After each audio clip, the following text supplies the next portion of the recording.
आवाज आ रही है?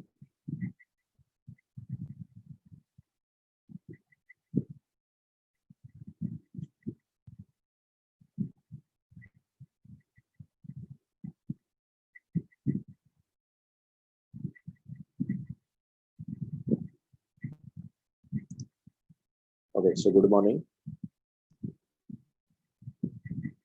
और लोग अभी ज्वाइन करेंगे, थोड़ा वेट कर लेते हैं।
तो चलो स्टार्ट करें।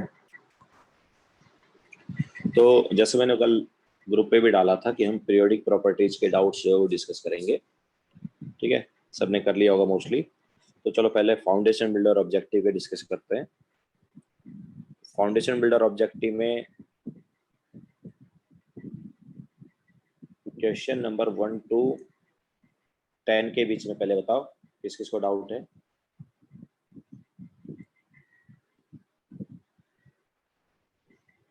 Foundation builder objective question number 1 to 10।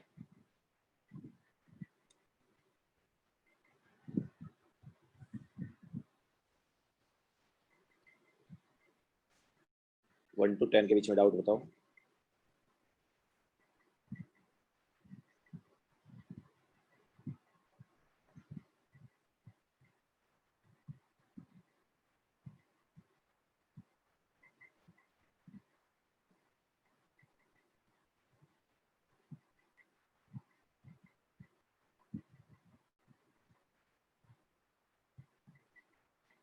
अरे 25 जुलाई का भी है ना ये, दोनों के लिए ही है ये। 25 जुलाई जो है उनका भी डाउट सेशन है और 25 अगस्त का भी, दोनों के लिए है ना।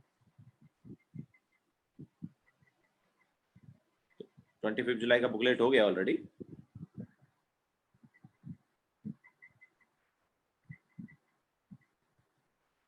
कंप्लीट बुकलेट हो गया है डिस्कस।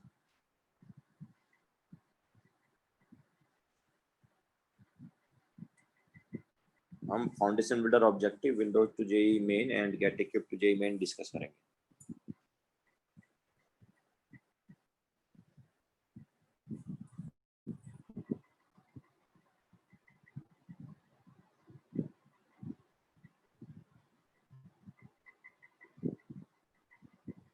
लेकिन किसी को इधर तो डाउट ही नहीं है, पीरियडिक नहीं है डाउट किसी को।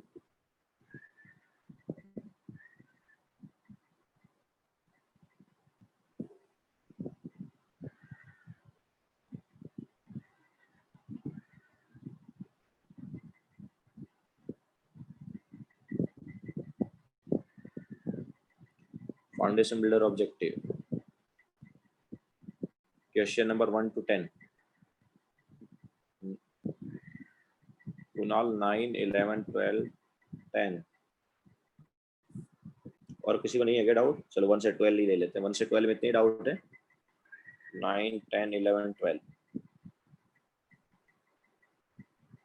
ओके ठीक है, सो पहले 9 वाला ले लेते हैं।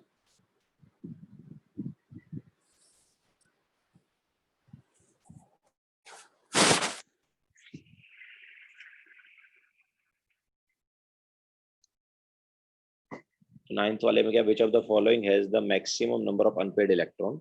ऑब्वियसली इलेक्ट्रॉनिक कॉन्फ़िगरेशन से वो देखेंगे। 4 ऑल्सो, तो बताओ ना यार।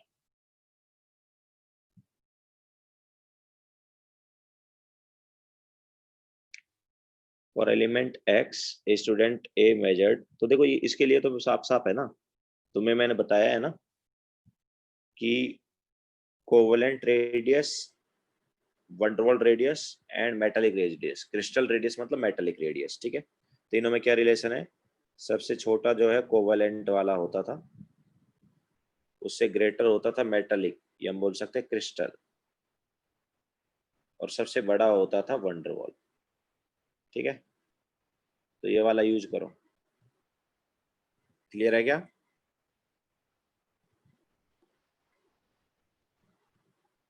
कुणाल क्लियर है?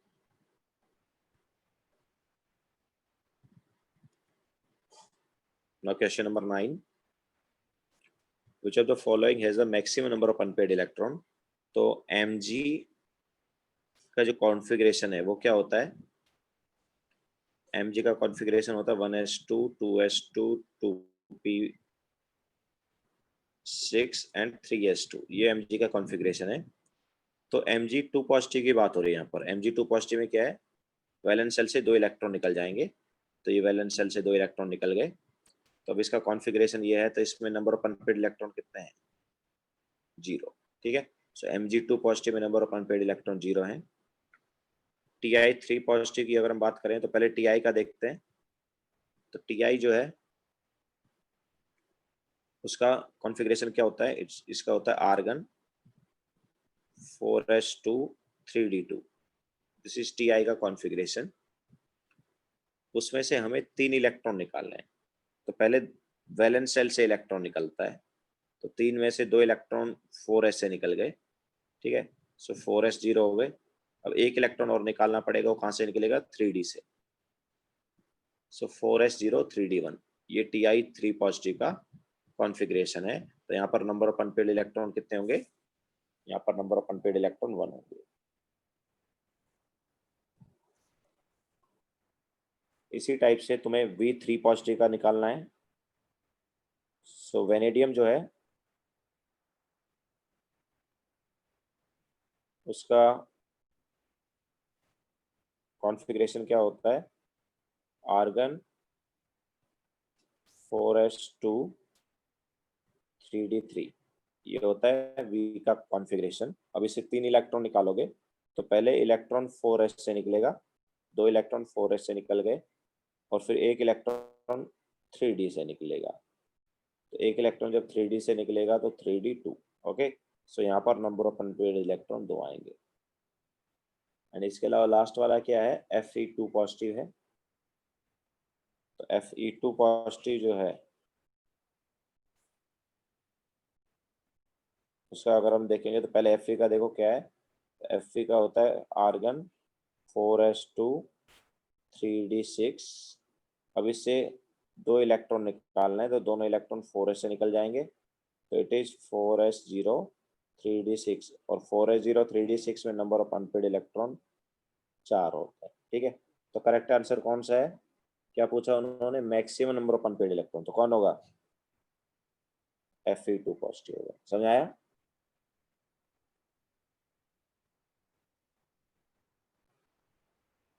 ठीक है, इसके अलावा 11 भी ऐसा ही है ऑलमोस्ट, सॉरी 11 नहीं, 9 10 11 12 तीनों चारों पूछे ना, तो 10th भी ऑलमोस्ट ऐसा ही है।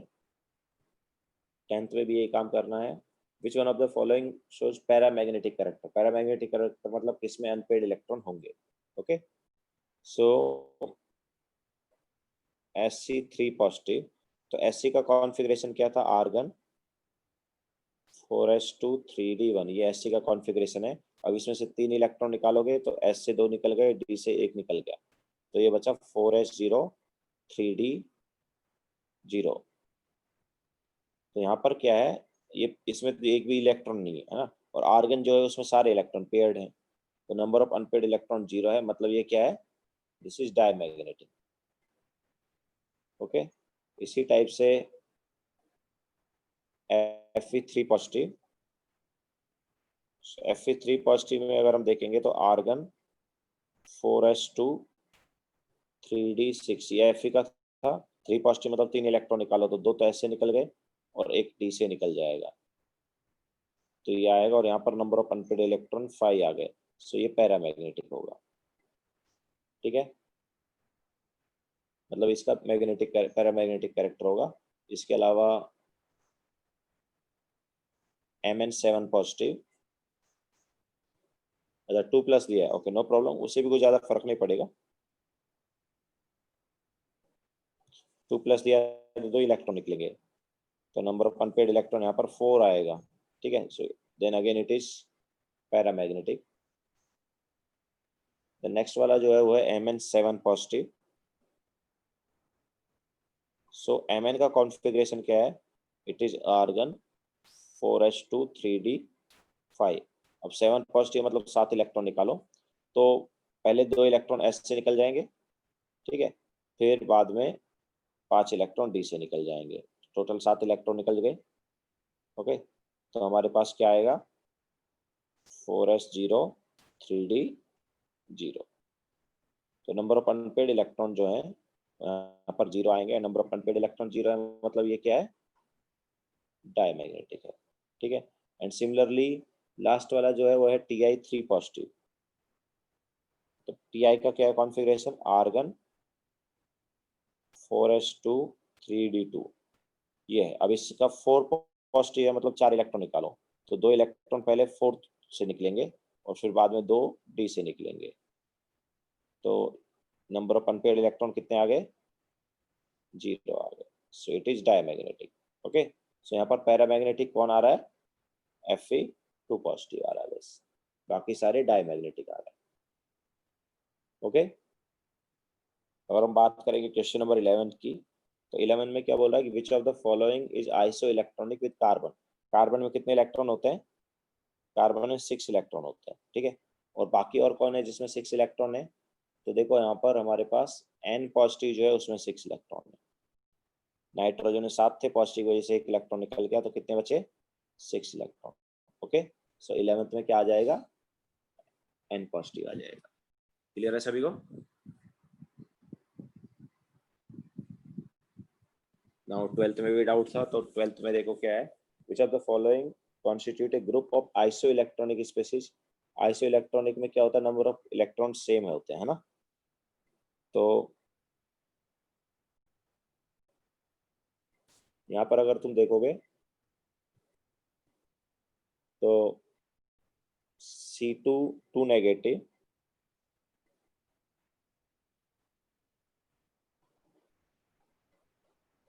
अगर हम इलेक्ट्रॉन्स देखें कितने हैं, तो 2 कार्बन है, 2 कार्बन में कितने इलेक्ट्रॉन हो गए? 12 प्लस 2 नेगेटिव, तो कितने इलेक्ट्रॉन हो गए?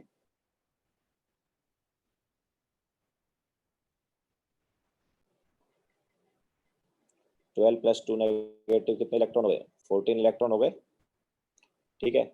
इसी टाइप से O2 नेगेटिव, तो O2 नेगेटिव में देखो कितने हैं? एक ऑक्सीजन में कितने इलेक्ट्रॉन? 8, तो ऑक्सीजन में कितने हो जाएंगे? मतलब 8 प्लस 8 16 नेगेटिव, मतलब 1 इलेक्ट्रॉन और है, तो कितने हो गए? 17 इलेक्ट्रॉन हो गए इसमें। इसके अलावा CO में कितने इलेक्ट्रॉन है? कार्बन में इलेक्ट्रॉन है 6, ऑक्सीजन में 8, तो 14 इलेक्ट्रॉन है। NO, तो NO में कितने इलेक्ट्रॉन है? नाइट्रोजन के कितने इलेक्ट्रॉन? 7, ऑक्सीजन के कितने इलेक्ट्रॉन? 8, तो 15 इलेक्ट्रॉन है। ऑब्वियसली फर्स्ट वाला तो आइसो इलेक्ट्रॉनिक नहीं है। और क्या क्या दिया हमें? और सेकंड में C2 नेगेटिव है, वो उसका निकाल लिया। Cn नेगेटिव, तो Cn नेगेटिव में कितने इलेक्ट्रॉन होंगे? कार्बन के 6, नाइट्रोजन के 7, और 1 नेगेटिव वैसे 1 इलेक्ट्रॉन और आ गया, तो 14, ठीक है। इसके अलावा NO पॉजिटिव, सो NO पॉजिटिव में कितने इलेक्ट्रॉन होंगे? नाइट्रोजन के 7, ऑक्सीजन के 8, प्लस की वजह से 1 इलेक्ट्रॉन निकल गया, तो 14, एंड N2 में भी 14। तो ऑब्वियसली बी वाला ऑप्शन जो है वो करेक्ट ऑप्शन हो गया। क्यों? क्योंकि बी में सबके पास कितने इलेक्ट्रॉन है? 14 इलेक्ट्रॉन है। Okay, so B option correct है, वो आइसो इलेक्ट्रॉनिक है।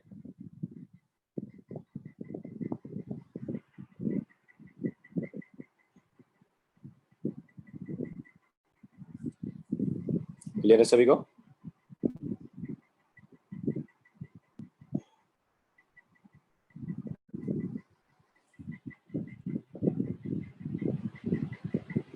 ओके, नाउ 13 से 25, 13 से 25 बोलो, कोई डाउट है तो?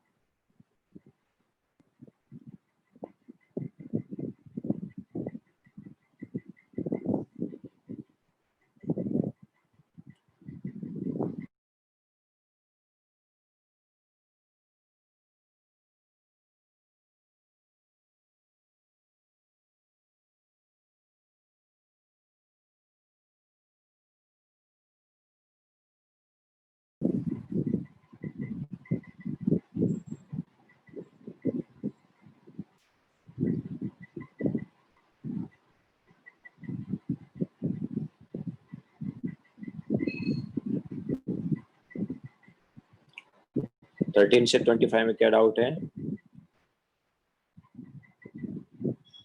16, 17, 20, 25, 16, 17, 20, 25, 21 भी है। ओके, और कोई डाउट है? कुणाल 13, 14, 15,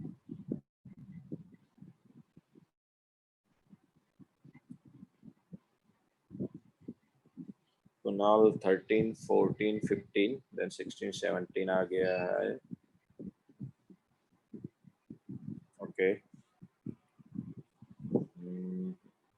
ठीक है, सो 13 में क्या है भाई, 13 से स्टार्ट करेंगे।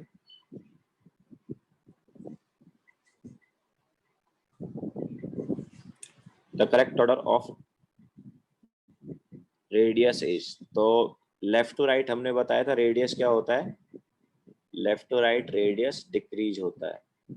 Okay, so left to right radius decrease होता है, तो बी से छोटा रेडियस होगा बोरॉन का, ठीक है, एंड बोरॉन से छोटा रेडियस होगा नाइट्रोजन, तो ये करेक्ट ऑर्डर होगा।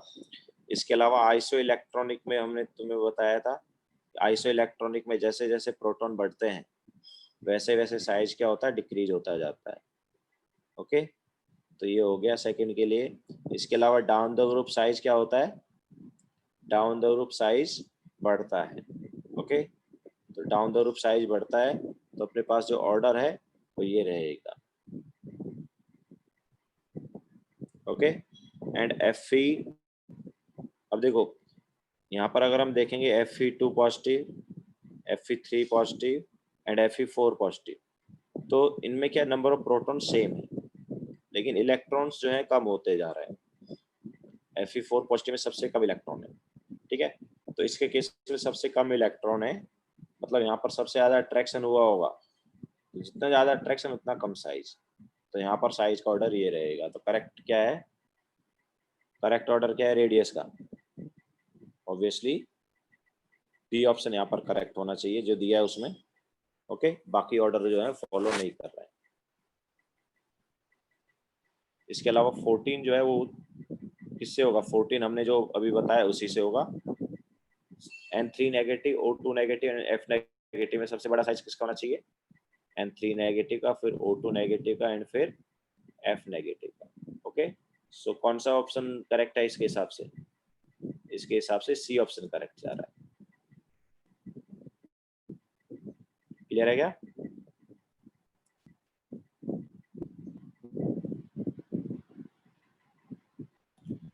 Then question number 15,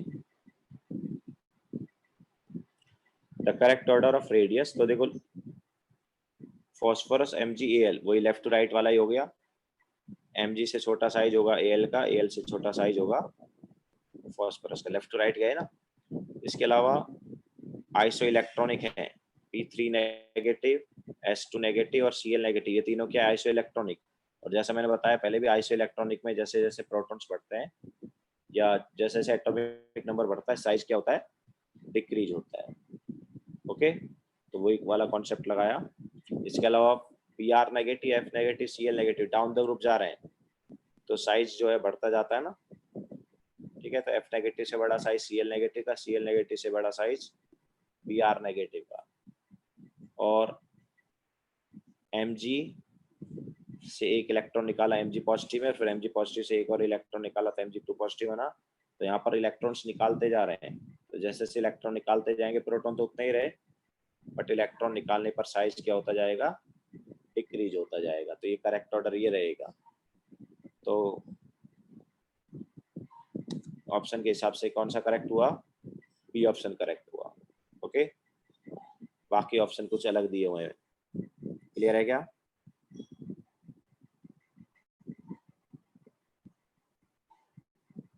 okay, now question number 16,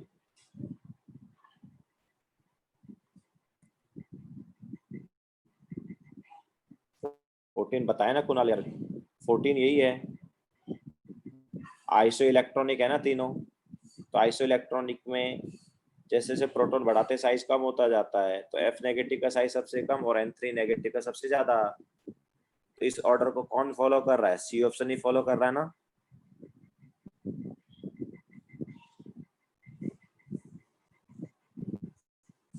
ठीक है, now 16, ionic radius of Ti4 positive and Mn7 positive, तो Ti4 positive and Mn7 positive जो है दोनों में नंबर ऑफ इलेक्ट्रॉन सेम है, दोनों आइसो इलेक्ट्रॉनिक है। ओके, सो आइसो इलेक्ट्रॉनिक में क्या होता है, जैसे जैसे एटॉमिक नंबर बढ़ता है, नंबर ऑफ प्रोटॉन्स बढ़ते हैं, साइज क्या होता है, कम होता जाता है, तो ऑर्डर ये रहेगा। ओके, इसके अलावा Cl negative 35 and Cl negative 37, दोनों का क्या है, साइज सेम ही रहेगा, मास नंबर चेंज होने से थोड़ी साइज डिफरेंट आ जाता है। ठीक है, दोनों आइसोटोप हैं, बट किसके आइसोटोप हैं, Cl के। ठीक है, आइसोटोप के आयन है तो उसकी वजह से थोड़ी कुछ होगा, साइज यहाँ पर क्या आएगा, सेम आएगा। एंड इसके अलावा K पॉजिटिव और Cl नेगेटिव आइसो इलेक्ट्रॉनिक है।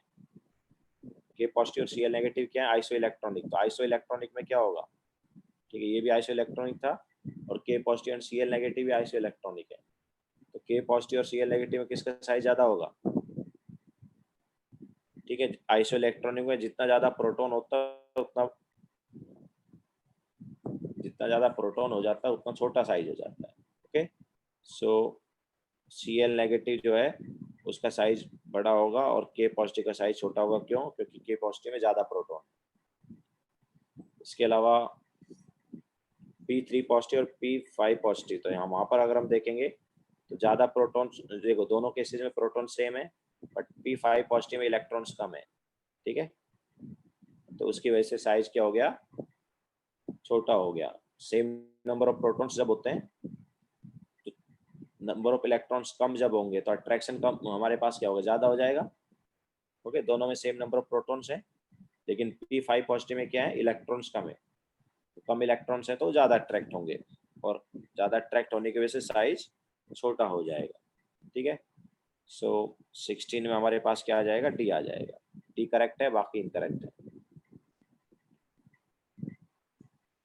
ओके, नाउ इसके बाद 16 के बाद 17 में भी था।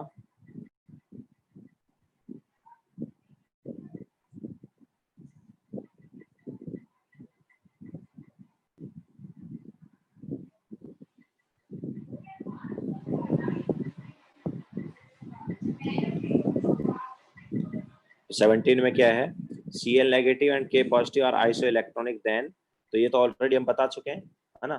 Cl नेगेटिव और K पॉजिटिव जो है दोनों में किस का साइज जो है बड़ा होगा, मतलब हमने अभी बताया ना कि Cl नेगेटिव जो है और K पॉजिटिव दोनों आइसो इलेक्ट्रॉनिक है, तो आइसो इलेक्ट्रॉनिक में जैसे जैसे प्रोटॉन्स बढ़ते हैं साइज क्या होता जाता है, कम होता जाता है। ओके, तो ये हो गया।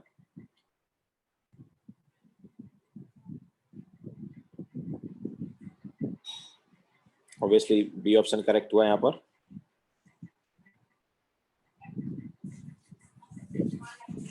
और 17 के बाद नेक्स्ट क्या है,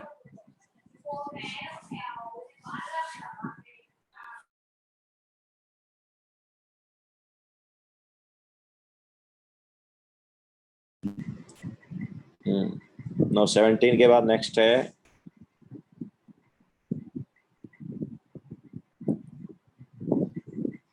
20।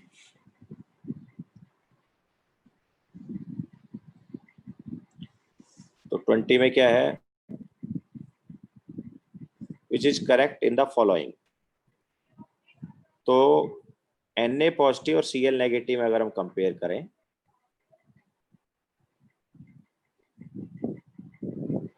देखो Na और Cl तो सेम ग्रुप में आते हैं, तो Na और Cl अगर सेम ग्रुप में आते हैं तो लेफ्ट टू राइट जाने पर साइज क्या होगा, डिक्रीज होगा। ठीक है, सॉरी सेम पीरियड में आते हैं Na और Cl, तो लेफ्ट टू राइट जाने पर साइज डिक्रीज होगा, तो Cl का साइज छोटा होगा और Na का साइज बड़ा होगा, तो ऑब्वियसली बी ऑप्शन रॉन्ग हो गया। ठीक है, और इसके अलावा कैटायन जो है उसका साइज मैंने क्या बताया, एनायन से, सॉरी कैटायन जो उसका साइज न्यूट्रल एटम से क्या होता है, छोटा होता है, ये भी बताया मैंने। और नेगेटिव आयन का साइज न्यूट्रल एटम से बड़ा होता है, ये भी बताया है। तो देखो Na पॉजिटिव Na से छोटा होना चाहिए, तो Na पॉजिटिव Na से छोटा होना चाहिए, तो डी ऑप्शन में तो बड़ा हो गया, तो रॉन्ग है वो भी। इसके अलावा Cl नेगेटिव Cl से बड़ा होना चाहिए, तो Cl नेगेटिव Cl से बड़ा होना चाहिए, बट सी ऑप्शन में वो भी रॉन्ग है, क्योंकि सी ऑप्शन में क्या किया हुआ है, Cl को ज्यादा बड़ा लिया हुआ है। अब बात आई किसकी, अब बात आ रही है ए ऑप्शन की।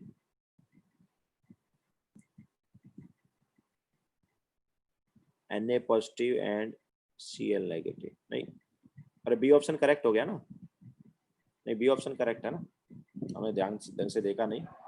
बी ऑप्शन जो है वो करेक्ट है, क्यों?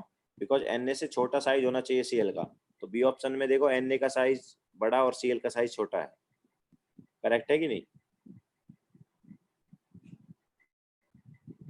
ए ऑप्शन रॉन्ग क्यों हो जाएगा? क्योंकि ए ऑप्शन में क्या देखो, Na पॉजिटिव जो है उसमें हमारे पास क्या है, Na पॉजिटिव जो है उसमें 2 8 कॉन्फ़िगरेशन है, और Cl नेगेटिव में क्या है, 2 8 8 कॉन्फ़िगरेशन है, ठीक है। ऑब्वियसली Cl नेगेटिव में 3 सेल है, समझ आया? तो उसका साइज क्या होगा, बड़ा होगा।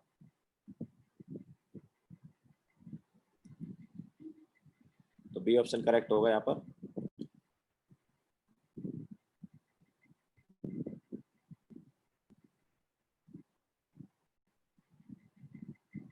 Question number 21, which of the following is smallest in radius? ये तो हम कई बार करा चुके हैं। तो क्या है हमारे पास, देखो आइसो इलेक्ट्रॉनिक, अच्छा एफ है कि एफ नेगेटिव है, वो थोड़ा सा एक दिक्कत है, चलो उसका अलग से कर लेंगे हम। देखो क्या है, आइसो इलेक्ट्रॉनिक में जैसे जैसे अपने पास नंबर ऑफ इलेक्ट्रॉन्स जो हैं, आइसो इलेक्ट्रॉन जैसे जैसे नंबर ऑफ प्रोटॉन्स बढ़ते हैं वैसे वैसे साइज क्या होता जाता है, डिक्रीज होता जाता है। एफ नेगेटिव दिया क्या?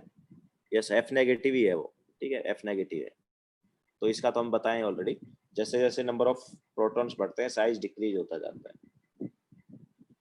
तो हमारे पास ऑर्डर ये आएगा, तो स्मॉलेस्ट कौन होगा, Na पॉजिटिव हो जाएगा, ठीक है। एंड इसके बाद क्वेश्चन नंबर 25, तो 25 में क्या है, consider the cations Li positive, Be2 positive, Mg2 positive, K positive, Al3 positive, the largest and the smallest ions from the list is. तो देखो क्या है, Li पॉजिटिव जो है उससे छोटा साइज होता है Be2 पॉजिटिव का, और तो एक्चुअली में यहाँ पर जो ऑर्डर होगा वो क्या होगा, तो हमारे पास, चलो इसको नेक्स्ट पेज पर लेते हैं। देखो क्या है, Li पॉजिटिव जो है उससे छोटा साइज हो जाएगा Be2 पॉजिटिव का, बिकॉज यहाँ पर क्या हो रहा है, इससे आइसो इलेक्ट्रॉनिक है, और आइसो इलेक्ट्रॉनिक में जितने ज्यादा प्रोटॉन उतना छोटा साइज, ठीक है। इसके अलावा Mg2 positive and Be2 positive में देखेंगे तो Be2 पॉजिटिव का छोटा साइज होगा। एंड अगर हम यहाँ पर K पॉजिटिव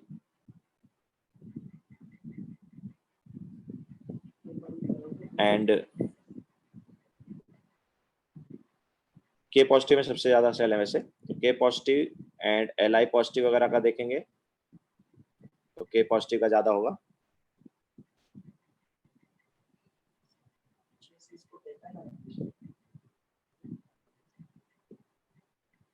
दृष्टि पीरियोडिक प्रॉपर्टीज का बुकलेट में डिस्कशन में ही टाइम लग जाएगा ना, मोस्टली इसके अलावा और कुछ नहीं करेंगे आज, यही डिस्कस होने वाला है, पूरा बुकलेट डिस्कस करने वाले हम,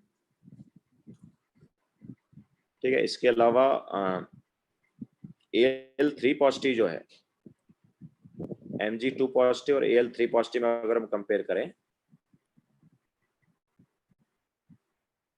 तो अपने पास ऑर्डर कुछ ऐसा रहेगा। तो यहाँ पर सबसे बड़ा जो साइज है वो K पॉजिटिव का होने वाला है, ठीक है। सबसे बड़ा साइज किसका होने वाला है, K पॉजिटिव का, K पॉजिटिव साइज में सबसे बड़ा हो जाएगा, क्योंकि Li पॉजिटिव जो है ना उससे छोटा साइज होता है Mg2 पॉजिटिव का, एंड Be2 पॉजिटिव जो है उसका साइज यहाँ पर सबसे छोटा हो जाएगा। तो K पॉजिटिव जो है वो इसमें आएगा लार्जेस्ट, K पॉजिटिव क्या आएगा, लार्जेस्ट आएगा, एंड Be2 पॉजिटिव जो है वो स्मॉलेस्ट आएगा। अगर हम यहाँ पर सभी का एकदम प्रॉपर ऑर्डर फॉलो करें, मतलब कि एग्जैक्ट ऑर्डर क्या रहेगा, तो एग्जैक्ट ऑर्डर कुछ ऐसा होगा, के पॉजिटिव सबसे बड़ा, फिर उससे छोटा हो गया यहाँ पर actually L I positive, then उससे छोटा हो गया Mg2 पॉजिटिव, देन उससे छोटा हो गया Al3 पॉजिटिव, एंड सबसे छोटा हो गया Be2 पॉजिटिव। ये ऑर्डर रहेगा, के पॉजिटिव सबसे बड़ा, ठीक है, के पॉजिटिव सबसे बड़ा, फिर उससे छोटा होता है Li पॉजिटिव, फिर उससे छोटा होता है Mg2 पॉजिटिव, फिर उससे छोटा होता है Al3 पॉजिटिव, और सबसे छोटा होता है Be2 पॉजिटिव। यहाँ पर ये ऑर्डर है, याद रखना।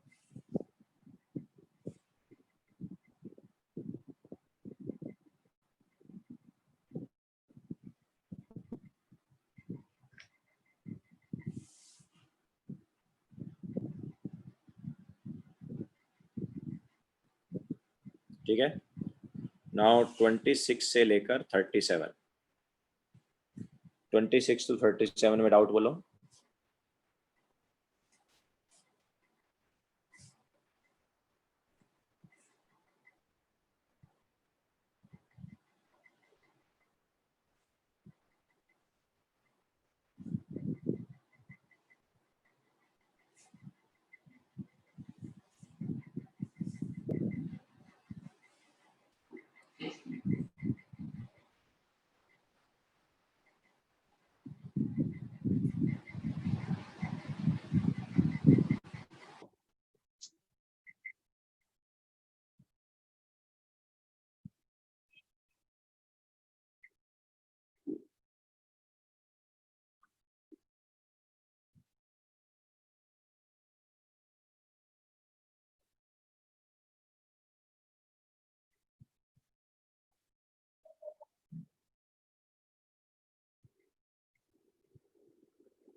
ओके ठीक है,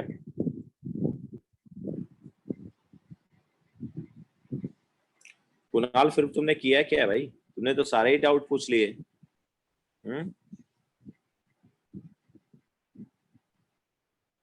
होमवर्क किया कि नहीं किया तुमने?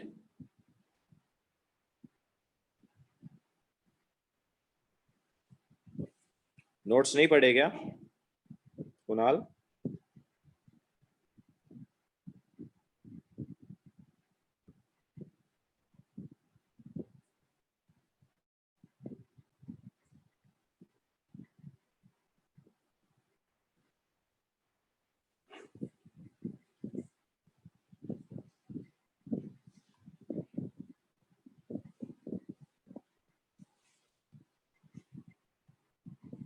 कुछ कुछ में डाउट क्या, तुम्हारे सारे डाउट है भाई। 26 to 29 एंड देन 30 to 36। ठीक है, तो किस दो दो ही क्वेश्चन में डाउट नहीं है, 30 और 37 में। बाकी सब में तुम्हें डाउट है, और 30 और 37 में बाकी और को डाउट है। तो बेसिकली यहाँ तो पूरा ही कराना पड़ रहा है हमें। ठीक है, तो देखो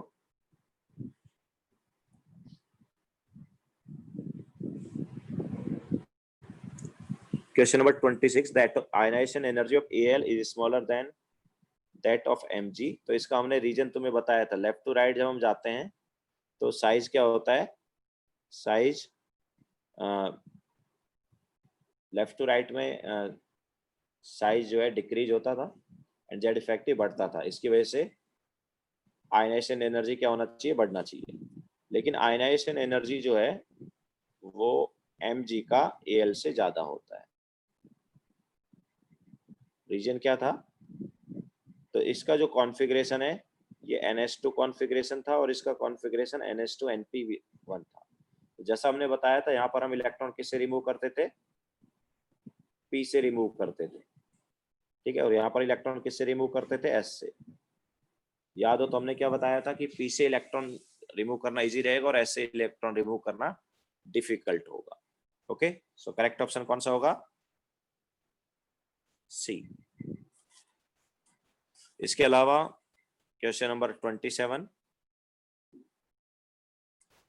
IP1 and IP2 of Mg are this, the energy required to, तो यहाँ पर दोनों इलेक्ट्रॉन निकाल दिए। ओके, IP1 और IP2 मतलब ionisation potential 1 and ionisation potential 2 हमें दिया हुआ है।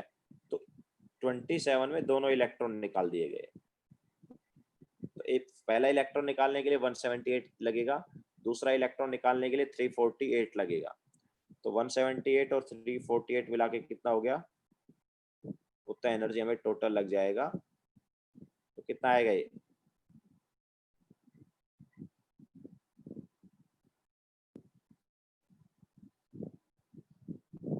526 आ जाएगा। ठीक है, इतना एनर्जी हमें लग जाएगा दोनों इलेक्ट्रॉन निकालने के लिए।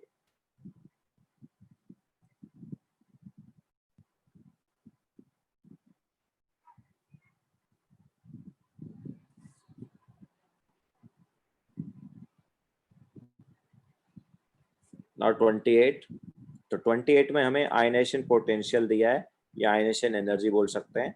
तो हमने क्या बोला था कि एकदम से बड़ा जब आएगा वहां पर बहुत ज्यादा एनर्जी रिक्वायर्ड होगा।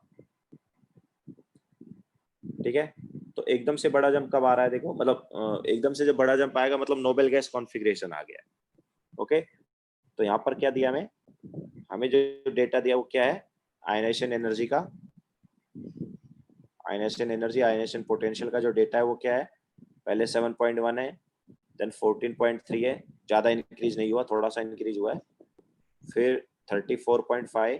तो यहाँ पर कितना टाइम्स गया है, यहाँ पर भी कुछ ज्यादा नहीं गया है वैसे। ठीक है, 2 पॉइंट समथिंग टाइम्स, देन 46.8, यहाँ पर भी कुछ ज्यादा नहीं बढ़ा। लेकिन देखो इधर 162.2 काफी ज्यादा बढ़ गया ना। मतलब पहला इलेक्ट्रॉन निकालने में इतना एनर्जी, दूसरा निकालने में इतना, तीसरा निकालने में इतना, चौथा निकालने में इतना, और पांचवा निकालने में बहुत ज्यादा एनर्जी लग रहा है। मतलब यहाँ पर हम देख सकते हैं कि 4 इलेक्ट्रॉन जो हैं वो निकलने के बाद पांचवा इलेक्ट्रॉन वैलेंस शेल से, सॉरी पांचवा इलेक्ट्रॉन नोबेल गैस कॉन्फ़िगरेशन से निकल रहा होगा, इसलिए ज्यादा एनर्जी लग रहा है। ठीक है, तो 4 इलेक्ट्रॉन निकलने के बाद वो नोबेल गैस जैसा बन गया होगा। मतलब नंबर ऑफ वैलेंस इलेक्ट्रॉन कितने होंगे, 4 होंगे।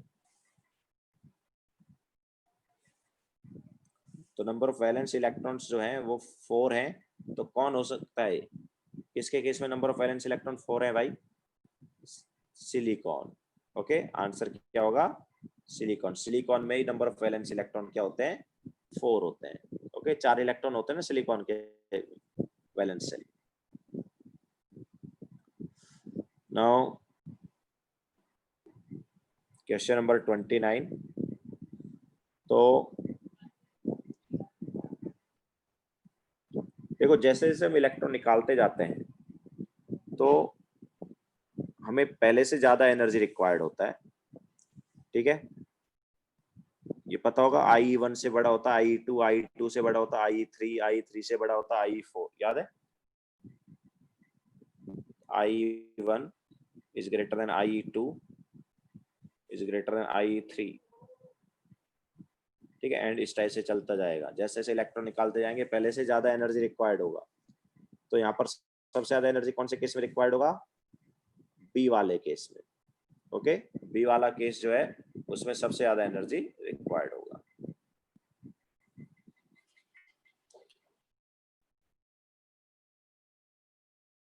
देन इसके बाद क्वेश्चन नंबर 30 में तो डाउट नहीं था, नहीं 30 में किसी और को डाउट है ना शायद, एक मिनट, ये 30 में किसी और को था। ठीक है, तो कराना पड़ेगा 30 भी।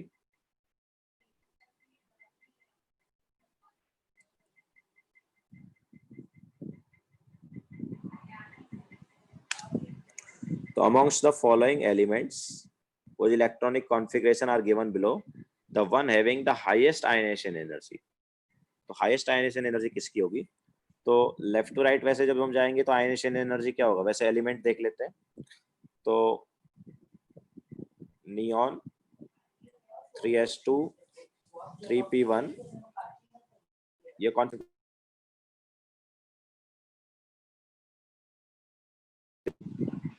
3s2 3p1 किसका कॉन्फ़िगरेशन है,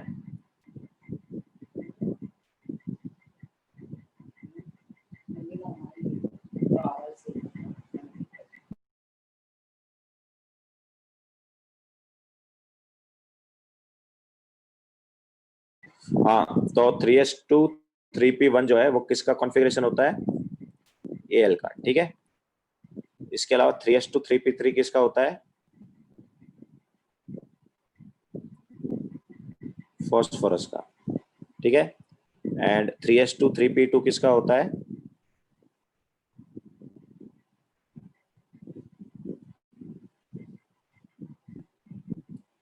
Si का, ठीक है। इसके अलावा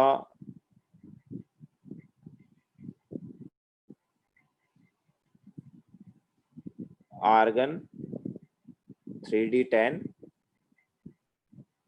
4s2 4p3 किसका है? As का। ओके, तो हमें पता है आयनेशन एनर्जी की जब हम बात करेंगे तो left to right ionization energy क्या होता है? बढ़ता जाता है, ठीक है। तो Al से ज्यादा Si का, Si से ज्यादा फॉस्फोरस का, क्लियर है। और डाउन द ग्रुप कम होता है, तो फॉस्फोरस और As सेम ग्रुप में है, तो down the group ionisation energy क्या होगा? कम होगा। तो फॉस्फोरस से कम हो गया,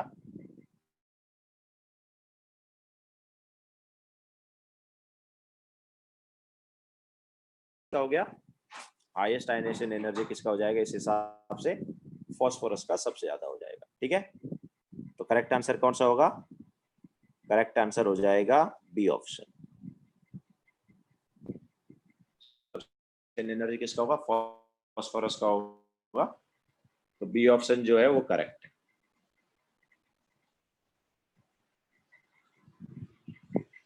okay, now question number 31।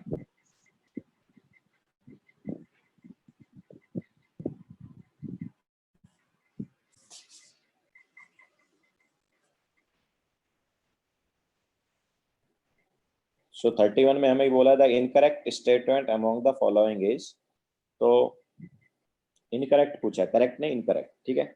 So first ionisation energy of Al is less than first ionisation energy of Mg।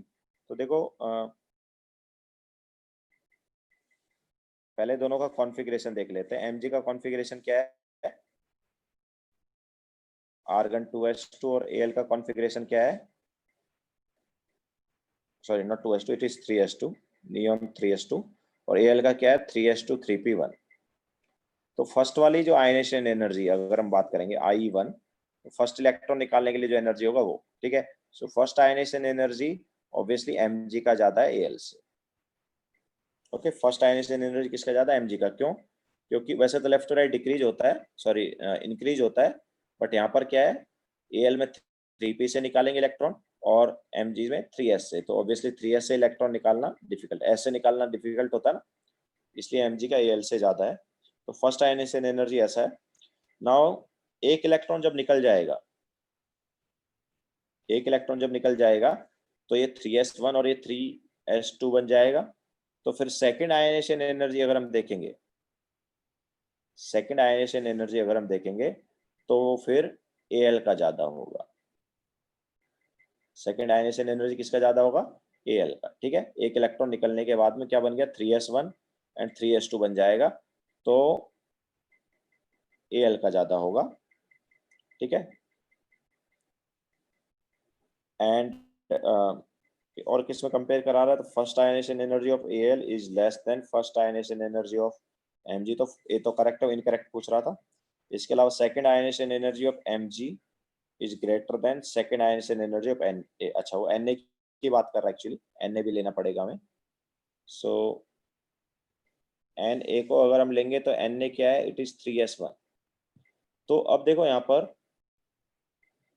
I2 अगर हम देखें, तो जब Na से एक इलेक्ट्रॉन निकल गया, Na से जब एक इलेक्ट्रॉन निकल गया तो उसका कॉन्फ़िगरेशन क्या आ जाएगा? नोबल गैस जैसा आ जाएगा। तो नोबल गैस का कॉन्फ़िगरेशन अगर आ गया तो ऑब्वियसली नोबल गैस से इलेक्ट्रॉन निकालना डिफिकल्ट होता है, तो Na के केस में ज्यादा एनर्जी लगेगा और Mg जो है उसका 3s1 ही रहा, वहां पर कम एनर्जी लगेगा। तो Na से कम एनर्जी लगेगा Mg के केस में। सो Na का इलेक्ट्रॉनिक सॉरी Na का जो आयनेशन एनर्जी है वो ज्यादा हो जाएगा। कौन सा वाला? सेकेंड वाला। Okay, second ionisation energy of Na is greater than Mg। क्यों? क्योंकि Na का कॉन्फ़िगरेशन नोबल गैस जैसा हो जाएगा एक इलेक्ट्रॉन निकालने के बाद, और Mg का जो कॉन्फ़िगरेशन है वो कुछ ऐसा रहेगा एक इलेक्ट्रॉन निकालने के बाद में, तो दूसरा इलेक्ट्रॉन Mg के केस में आराम से निकल जाएगा। लेकिन इसका क्या कॉन्फ़िगरेशन हो गया, इसका नियॉन जैसा कॉन्फ़िगरेशन हो जाएगा Na का एक इलेक्ट्रॉन निकालने के बाद, तो इससे इलेक्ट्रॉन निकालना डिफिकल्ट है। Okay, so obviously second ionisation energy of Na is greater than Mg। तो क्या दिया था उन्होंने, Mg का ग्रेटर दिया था Na से, तो ऑब्वियसली बी ऑप्शन जो है वो क्या हो जाएगा, इनकरेक्ट हो जाएगा। बाकी तो करेक्ट ही होंगे। First ionisation energy obviously compare करेंगे दोनों का, तो Na से Mg जाते हैं लेफ्ट टू राइट तो डिक्रीज इंक्रीज होता है ना, तो बराबर दिया है। I1 जो है वो Mg और Na में किसका ज्यादा है, Mg का ज्यादा है, तो वो तो बराबर ही दिया था। IP, हाँ IP और आयनेशन एनर्जी सेम ही बात है। एंड थर्ड में अगर तुम देखोगे third ionisation energy of Mg and Al, तो थर्ड आयनेशन एनर्जी मतलब 2 इलेक्ट्रॉन निकाल दो, तीसरा इलेक्ट्रॉन निकालने की बात करेंगे, ठीक है। सो तीसरा इलेक्ट्रॉन निकालेंगे तो कैसे क्या होगा कॉन्फ़िगरेशन, 2 निकलने के बाद इसका नियॉन जैसा हो जाएगा और इसका नियॉन 3s1 ऐसा आएगा, ठीक है। तो 2 इलेक्ट्रॉन निकल गए, तीसरा इलेक्ट्रॉन यहाँ पर हम नोबेल गैस कॉन्फ़िगरेशन से निकाल रहे होंगे और यहाँ पर इससे निकाल रहे होंगे, तो ऑब्वियसली 3s1 से इलेक्ट्रॉन निकालना इजी होगा, ठीक है। तो अगर हम थर्ड आयनेशन एनर्जी कंपेयर करें, इसका थर्ड आयनेशन एनर्जी कंपेयर करें तो Mg जो है इसका नोबेल गैस जैसा कॉन्फ़िगरेशन हो गया, दैट्स व्हाई Mg का third ionisation energy is greater than क्या होगा, Al का थर्ड आयनेशन एनर्जी। क्लियर है सभी को?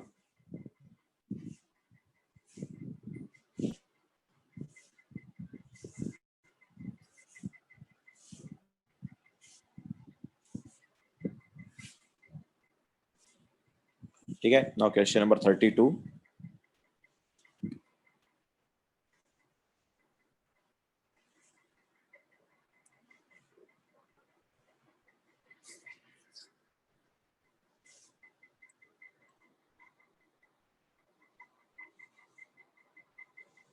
तो देखो क्या होता है, उसमें पूछा more active metals are on the left side of periodic table या less active metals are on the left side of periodic table, reducing power, decreases moving down the group, all option are correct. तो देखो क्या है, metal जो है वो active कब होंगे, जैसा मैंने बताया, एप्लीकेशन बताया था कि रिएक्टिविटी ऑफ मेटल कब बढ़ता है, जितना कम आयनेशन एनर्जी होगा उतना ही ज्यादा होगा रिएक्टिविटी ऑफ मेटल।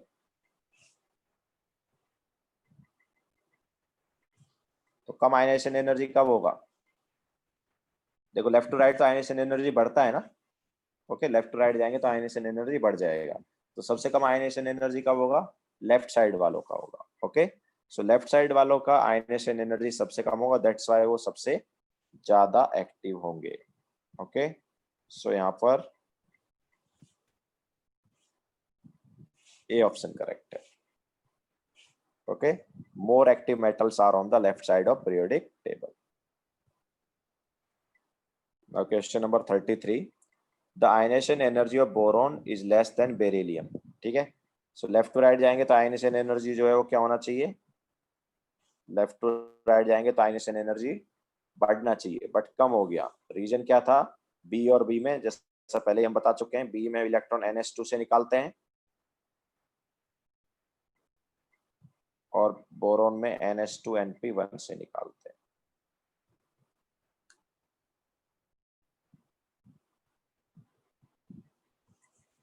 ओके। तो कौन सा करेक्ट होगा,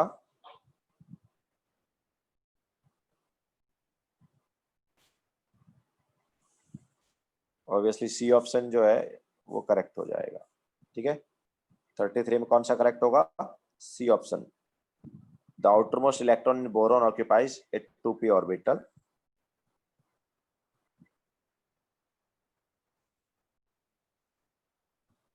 ओके।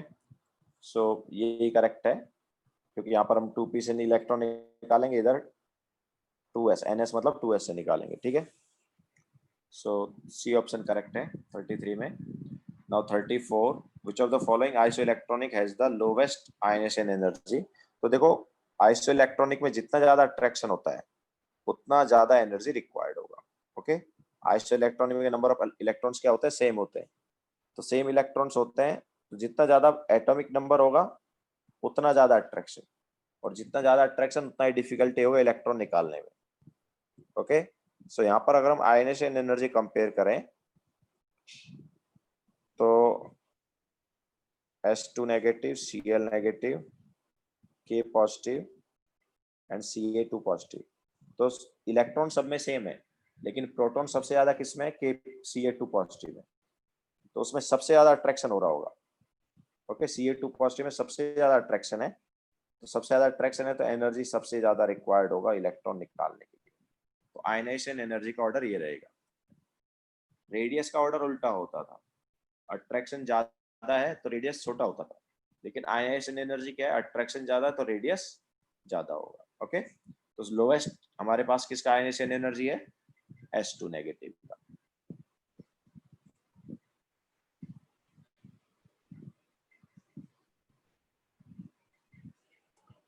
नाउ 35, एक्चुअली 35 ही था ना ये, मतलब एक क्वेश्चन छोड़ दिया क्या हमने, इस बार 35। नाउ 34, 34 में क्या है,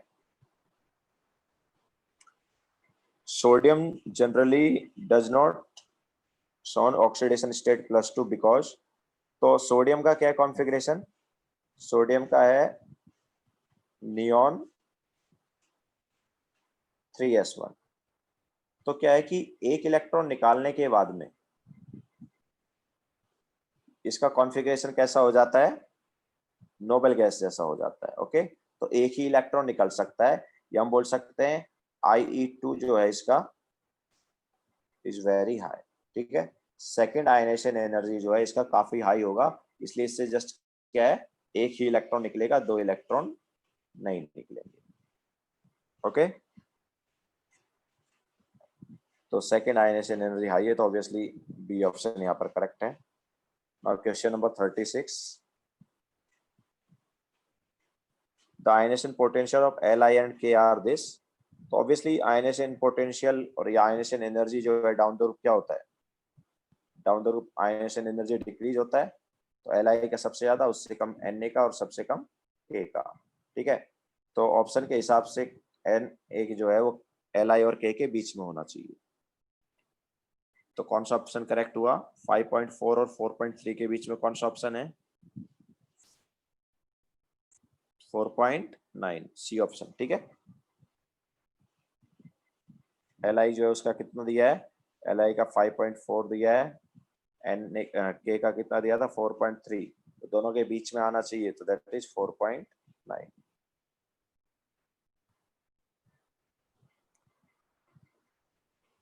Now question number 37. The first four ionization energy value of an element are this. The number of valence electron in the elements are. तो जैसा हमने पहले भी बताया कि एकदम से जब बड़ा जंप आता है, ठीक है, आई का वैल्यू हमें क्या दिया गया है, आई जो है हमें दिया है 284, 412, 656 एंड 3210, ये हमें दिया आई। ठीक है, तो एकदम से जब बड़ा जंप आएगा तो आयनाइजेशन एनर्जी जो है, मतलब देखो आयनाइजेशन एनर्जी का एकदम से बड़ा जंप कब आ रहा है, यहाँ पर आ रहा है।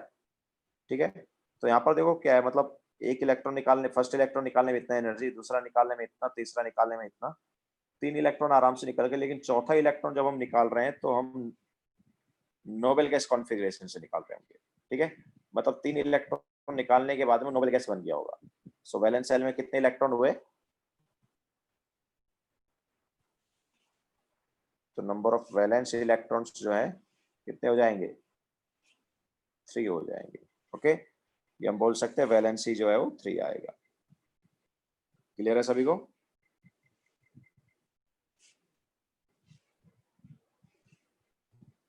ओके, तो ये हमारे पास आयनेशन एनर्जी वाला पार्ट हो गया। नाउ 38 से 46 डाउट हो तो बताओ। 38 से 46।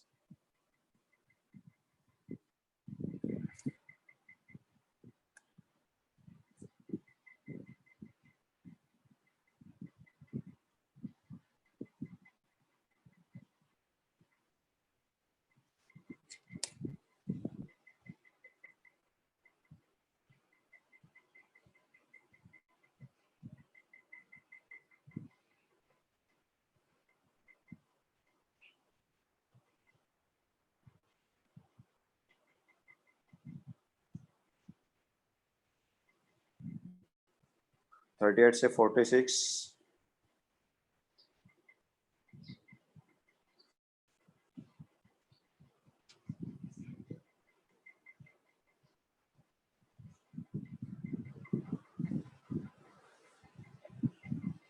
42 एंड 44 और कोई डाउट है?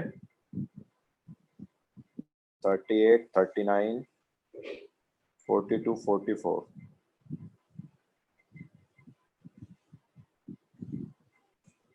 41, 46। Okay,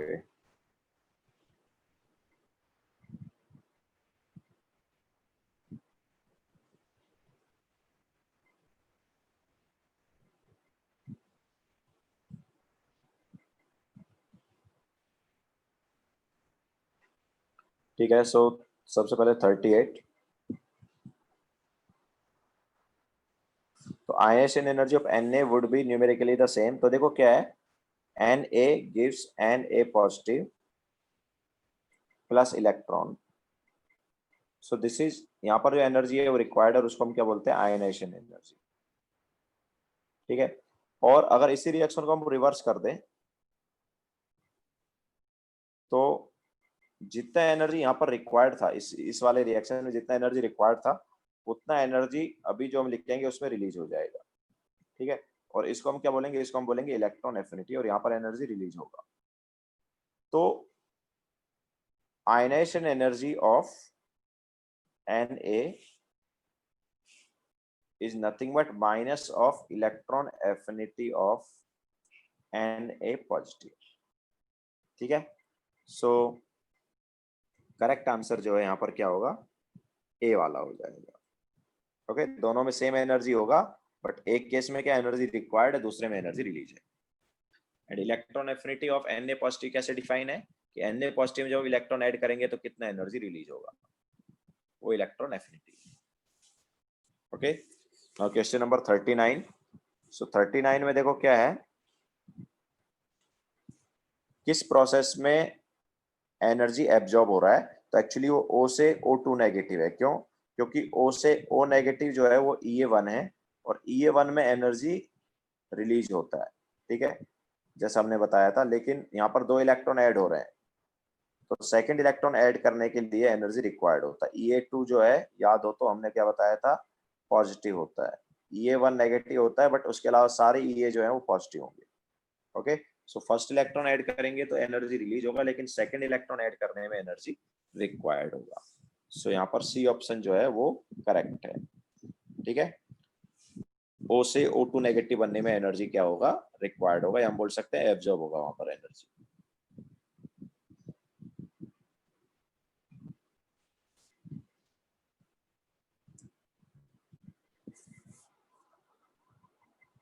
Now question number 41.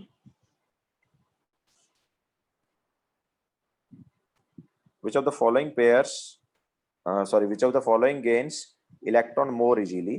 तो देखो इलेक्ट्रॉन सबसे इजीली कौन लेगा, इलेक्ट्रॉन सबसे इजीली लेगा जिसका इलेक्ट्रॉन एफिनिटी ज्यादा है। ठीक है, तो जितना ज्यादा इलेक्ट्रॉन एफिनिटी होगा, electron can be added easily.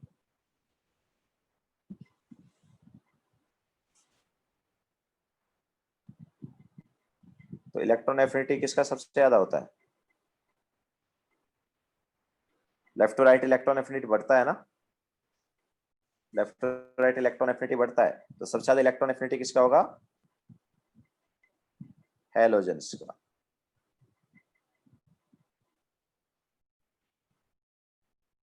ठीक है, तो आंसर क्या हो जाएगा? ए ऑप्शन करेक्ट हो जाएगा। ठीक है, नाउ क्वेश्चन नंबर 42। तो देखो, identify the list stable amongst the following.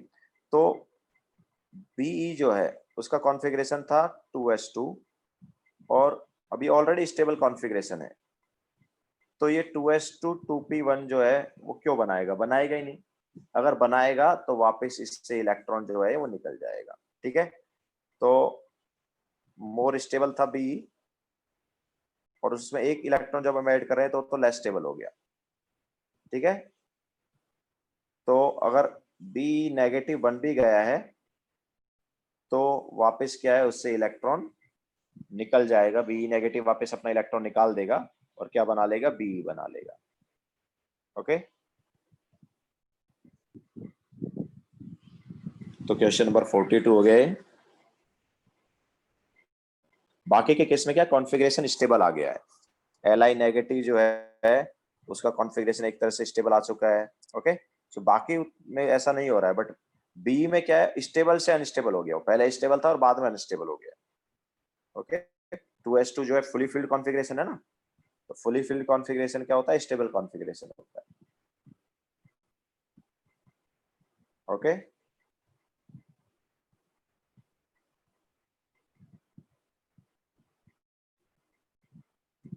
Question number 42 के बाद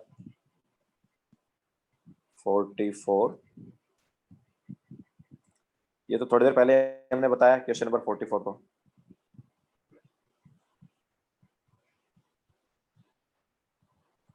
अभी तो बताया था। फॉर्मेशन वो बोल रहा है कि फॉलोइंग ट्रांजिशन में कौन सी इलेक्ट्रॉन एफिनिटी पॉजिटिव है। तो अभी तो बताया कि ओ से ओ नेगेटिव बनता है, तो उसे हम बोलते हैं इलेक्ट्रॉन एफिनिटी 1। वहां पर एनर्जी रिलीज होता है, लेकिन सेकेंड इलेक्ट्रॉन ऐड करने के लिए एनर्जी क्या होता है? रिक्वायर्ड होता है। हम बोल सकते हैं इलेक्ट्रॉन एफिनिटी 2 जो है वो पॉजिटिव होगा। ठीक है, तो करेक्ट ऑप्शन कौन सा हो गया इसमें? Formation of O2 negative from O negative. Okay, so B option जो है इसमें करेक्ट है। इसके बाद question number 46। Which of the following represents the correct order of electron affinity. तो left to right electron affinity जो है वो क्या होता था? बढ़ता था। ठीक है, सो अच्छा, ए ऑप्शन में हमें फ्लोरीन क्लोरीन वगैरह दिया हुआ है, तो down the route electron affinity बढ़ता है, लेकिन सॉरी कम होता है, लेकिन फ्लोरीन से ज्यादा होता था क्लोरीन का। ठीक है, एंड देन डिक्रीज होता था। तो हेलोजेंस का जो इलेक्ट्रॉन एफिनिटी है उसका ऑर्डर एक्चुअली ये रहता है, सबसे ज्यादा क्लोरीन का, then fluorine, then bromine, then iodine, ये रहता है हेलोजेंस में। तो ये वाला दी हेलोजेंस का ए ऑप्शन ही दिया और उसमें ऑब्वियसली ये नहीं है, तो रॉन्ग हो गया ये। तो नाउ नेक्स्ट वाले में अगर हम देखेंगे तो नेक्स्ट वाला भी देखा जाए तो रॉन्ग है। क्यों? क्योंकि नाइट्रोजन का जो इलेक्ट्रॉन एफिनिटी है, जब हम लेफ्ट टू राइट जाते हैं तो इलेक्ट्रॉन एफिनिटी क्या होता जाता है? बढ़ता जाता है। तो नाइट्रोजन से ज्यादा होगा फ्लोरीन का। ठीक है, और इसके अलावा कार्बन जो है उसका भी इलेक्ट्रॉन एफिनिटी नाइट्रोजन से ज्यादा होता है। तो ये हमारे पास रहता है और फ्लोरीन से ज्यादा क्लोरीन का है। ठीक है, सो ऑब्वियसली बी ऑप्शन भी रॉन्ग हो गया।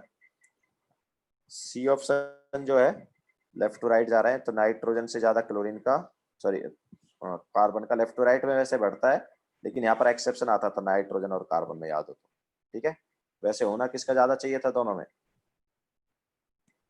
दोनों में नाइट्रोजन का ज्यादा होना चाहिए, बिकॉज राइट साइड में नाइट्रोजन है, लेकिन हमने एक्सेप्शन बताया था क्लास में। ठीक है, तो ये सब हम करा चुके, नोट्स पर बेस्ड है, पता नहीं तुम लोग नोट्स क्यों नहीं पढ़े। तो नाइट्रोजन और कार्बन में एक्सेप्शन है, कार्बन का इलेक्ट्रॉन एफिनिटी ज्यादा था, देन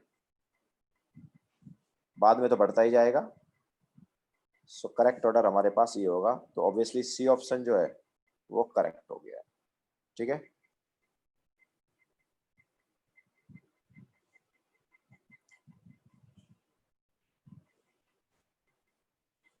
और बोलो 47 से 53।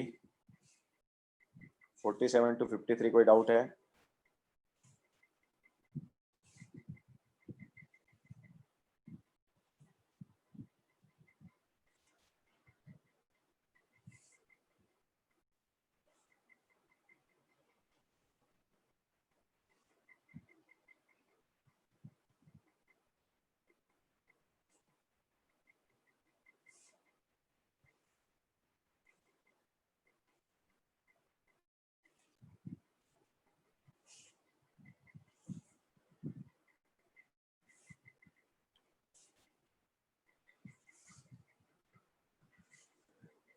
फोर्टी सेवन से 53, 47, 50, 53,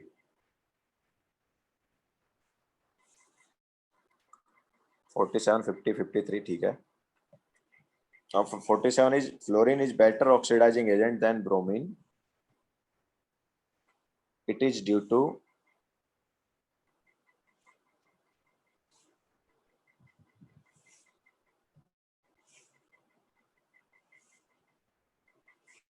ठीक है, तो ऑब्वियसली सी आ जाएगा। फ्लोरीन का इलेक्ट्रोनेगेटिविटी क्या होता है, ज्यादा होता है, ठीक है, इसलिए वो आराम से नेगेटिव में कन्वर्ट होगा, तो खुद क्या होगा, खुद वो रिड्यूस हो जाएगा, दूसरे को ऑक्सीडाइज कर देगा। ओके, सो सी ऑप्शन आ जाएगा।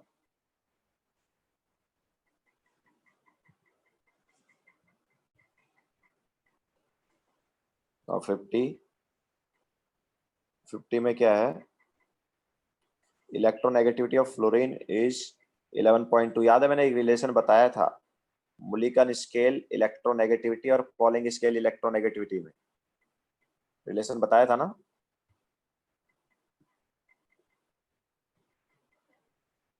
टू 2.8 टाइम्स बताया था कि नहीं बताया था?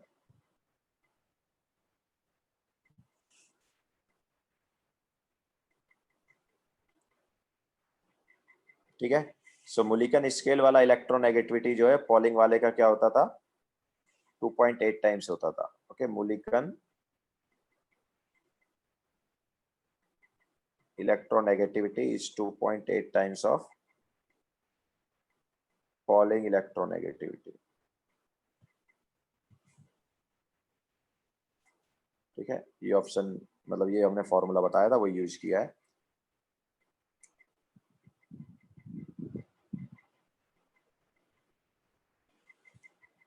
Now question number 53,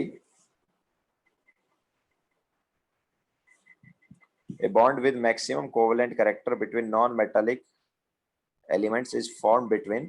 तो मैक्सिमम कोवेलेंट कैरेक्टर तभी आता है जब इलेक्ट्रोनेगेटिविटी डिफरेंस जीरो हो, मतलब जितना ज्यादा इलेक्ट्रोनेगेटिविटी डिफरेंस होगा उतना आयनिक कैरेक्टर बढ़ता है। ठीक है, तो हमें क्या चाहिए, हमें इलेक्ट्रोनेगेटिविटी डिफरेंस जो है कम चाहिए, जिससे कि कोवेलेंट कैरेक्टर बढ़ जाए।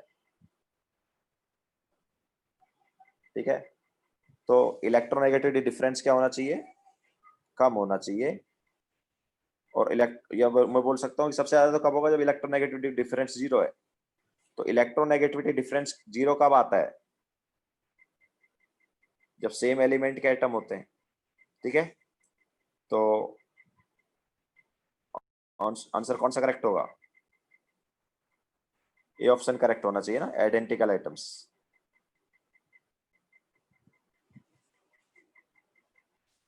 ठीक है, जब आइडेंटिकल आइटम्स होंगे तो हमारे पास इलेक्ट्रोनेगेटिविटी डिफरेंस क्या हो जाएगा, जीरो हो जाएगा, मतलब सबसे ज्यादा कोवेलेंट कैरेक्टर आएगा। ओके, नाउ 54 से 57 में बोलो क्या डाउट है।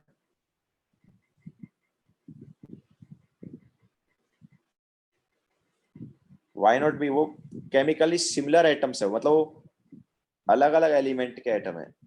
सी ऑप्शन जो है ना, सॉरी बी ऑप्शन जो है, वो अलग अलग एलिमेंट के एटम हुए ना वो। आइडेंटिकल एटम्स का मतलब क्या, एक मिनट, शायद थोड़ा इंग्लिश का थोड़ा प्रॉब्लम है क्या क्वेश्चन में। बिटवीन आइडेंटिकल एटम मतलब सेम एलिमेंट के एटम ना, and between chemically similar atoms मतलब वो अलग अलग एलिमेंट के एटम होंगे। थोड़ा सा इंग्लिश का थोड़ा सा इसमें क्वेश्चन में प्रॉब्लम है।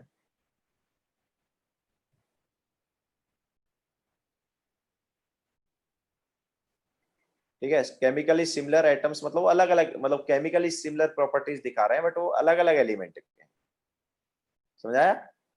और जब वो बोल रहा है कि आइडेंटिकल एटम्स है मतलब सेम एलिमेंट के, ओके। तो सेम एलिमेंट के आइटम है तो इलेक्ट्रोनेगेटिविटी डिफरेंस क्या हो गया, 0 हो गया। हाँ, नाउ 54 से 57 में कोई डाउट है?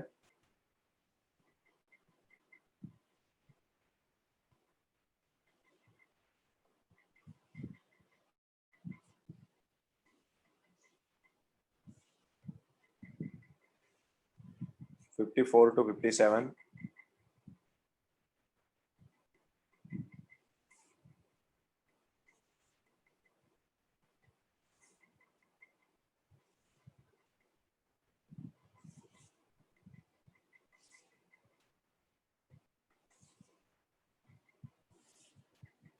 ठीक है, एक ही डाउट है ना 57, बाकी नहीं है।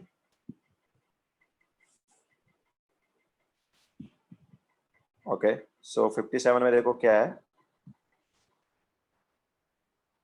An element x occurs in short period. Short period कौन सा होता है? देखो, शॉर्टेस्ट पीरियड फर्स्ट पीरियड होता था, शॉर्ट पीरियड क्या होता है? शॉर्ट पीरियड इज सेकंड और थर्ड वाला, ठीक है। तो शॉर्ट पीरियड जो है या तो सेकंड और सेकंड वाला होगा या थर्ड वाला होगा। तो एलिमेंट या तो सेकंड पीरियड का होगा या थर्ड पीरियड का होगा। ओके, सो एक्स जो है सेकंड या थर्ड पीरियड का है। और कॉन्फ़िगरेशन क्या है उसका? NH2 NP1। तो NH2 NP1 है तो या तो बोरोन होगा वो, ओके। एक्स जो है या तो बोरोन होगा या फिर वो Al होगा। तो फॉर्मूला क्या होगा ऑक्साइड का? तो देखो, बोरोन और एल्यूमिनियम का जो ऑक्साइड है उसका फॉर्मूला होता है B2O3 एंड Al का होता है Al2O3, ठीक है। तो B2O3 जो है वो नेचर वाइज याद रखना एसिडिक होता है और Al2O3 जो है वो एम्फोटेरिक होता है, ठीक है। तो यहाँ पर क्या दिया है, कौन सा मैच कर रहा है? ऑब्वियसली सी ऑप्शन मैच कर रहा है, ठीक है। कौन सा ऑप्शन मैच मैच कर रहा है? C option. अच्छा, B2O3 टाइप का क्यों आएगा? क्योंकि इनकी जो वैलेंसी है ना, एक्स की जो वैलेंसी है वो यहाँ पर +3 रहेगी। 3 इलेक्ट्रॉन है ना, Al और X कौन सा वैलेंसी दिखाते हैं? +3। तो X का +3 है और ऑक्सीजन का -2 है, ओके। तो फॉर्मूला क्या हो गया? X2O3 हो गया, समझ आया? X पर +3, O पर -2, तो फॉर्मूला क्या बनेगा? X2O3।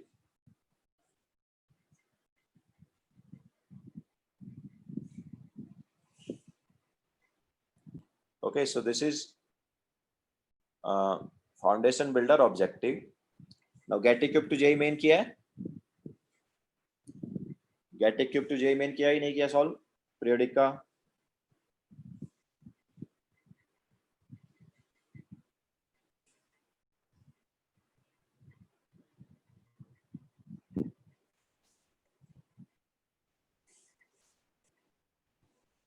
Gate equip to JEE Main किया है पीरियोडिक का या नहीं?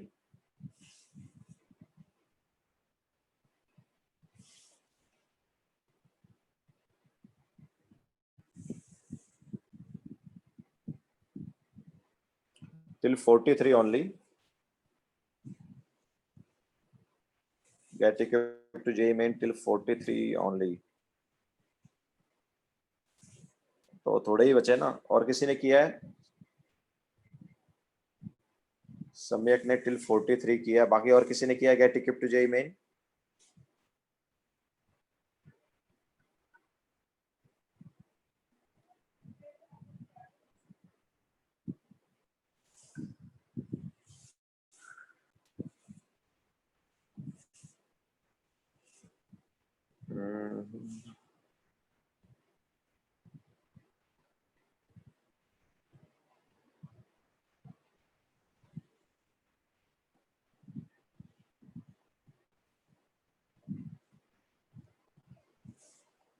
और किसी ने नहीं किया शायद, और किसी ने तो फाउंडेशन बिल्डर ऑब्जेक्टिव भी शायद नहीं किया था। चलो तो समय एक बताओ, 1 to 10 के बीच में बताओ डाउट। 1 to 10 में कोई डाउट है तो पूरे ही बता दो। चलो जितना किया उसमें पूरे बता दो, क्या क्या डाउट है get equipped to JEE Main में, ले लेते हैं।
कितने दिनों बाद हम डिस्कस कर रहे हैं यार, और अभी तक भी नहीं किया तुम लोगों ने पीरियोडिक।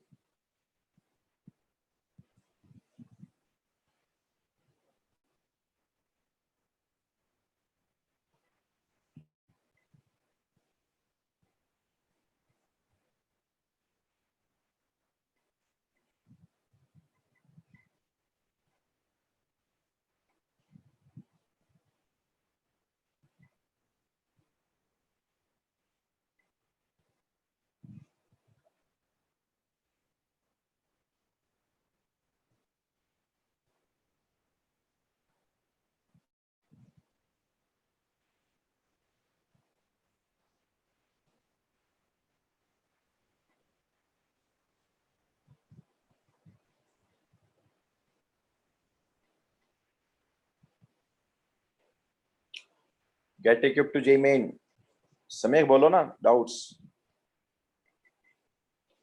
43 तक तुम बोल रहे थे ना किया है, तो बोलो फटाफट।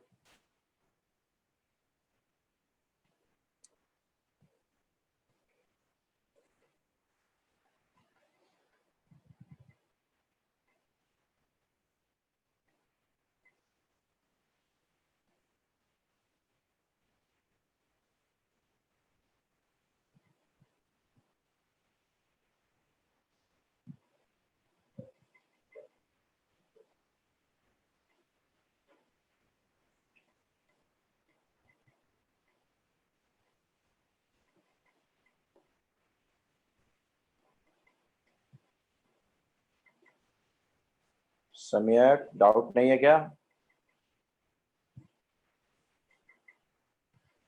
समय तो है ही नहीं अभी, आई थिंक लेफ्ट कर दिया क्या? है ही नहीं समय। तो क्या करें, चलो फिर आगे कंटिन्यू करते हैं केमिकल बॉन्डिंग में।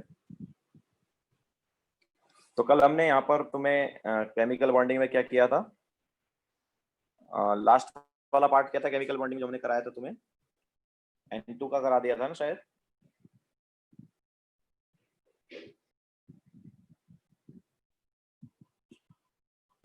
ओके सो वापस स्टार्ट करते हैं आगे से। तो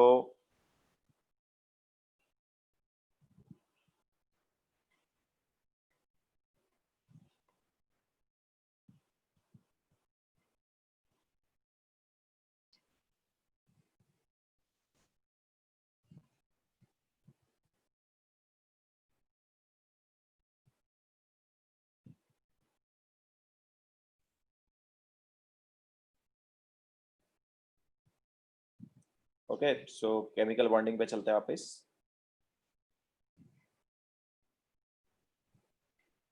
तो कितने एग्जांपल हो गए थे? N2 का कौन सा था एग्जांपल नंबर?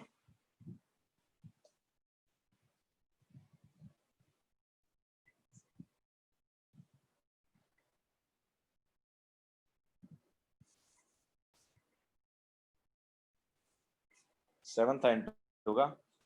ओके मतलब अभी 8 लेना है ना।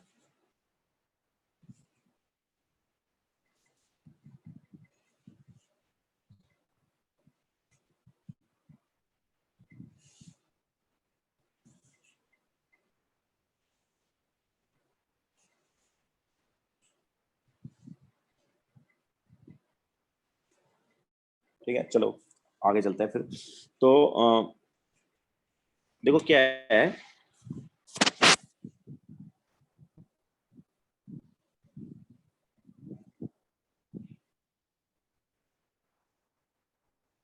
नेक्स्ट एग्जांपल से पहले क्या है कि हम एक चीज बता देते हैं, एक्साइटेशन वाला कॉन्सेप्ट ऑफ एक्साइटेशन। तो एलिमेंट सॉरी इलेक्ट्रॉन जो है वो एक्साइट हो जाते हैं,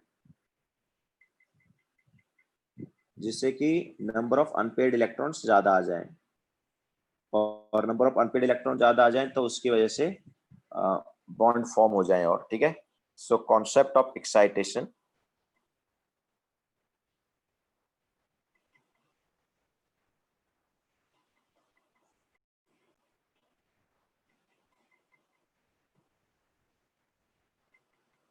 तो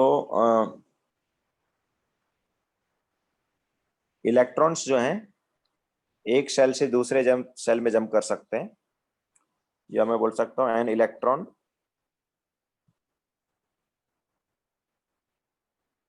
can jump from one sub cell. अब यूनिइलेक्ट्रॉनिक मतलब सेल की बात कर लेते थे कि सेल से में जंप कर जाएंगे, but obviously multi electronic electron है भी, तो सब सेल, एक सब सेल से दूसरे सब सेल में जाएगा इलेक्ट्रॉन। तो can jump from one sub cell to another sub cell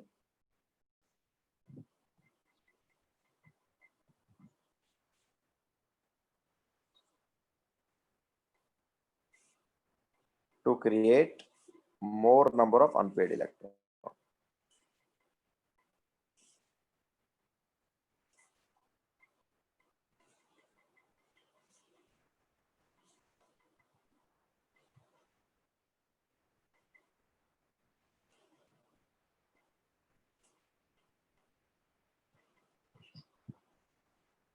ठीक है, तो पहले से ज्यादा नॉन पेड इलेक्ट्रॉन आ जाएंगे, और ऑब्वियसली पहले से ज्यादा अनपेड इलेक्ट्रॉन आएंगे तो पहले से ज्यादा बॉन्ड बन जाएंगे obviously, thus resulting more bonds।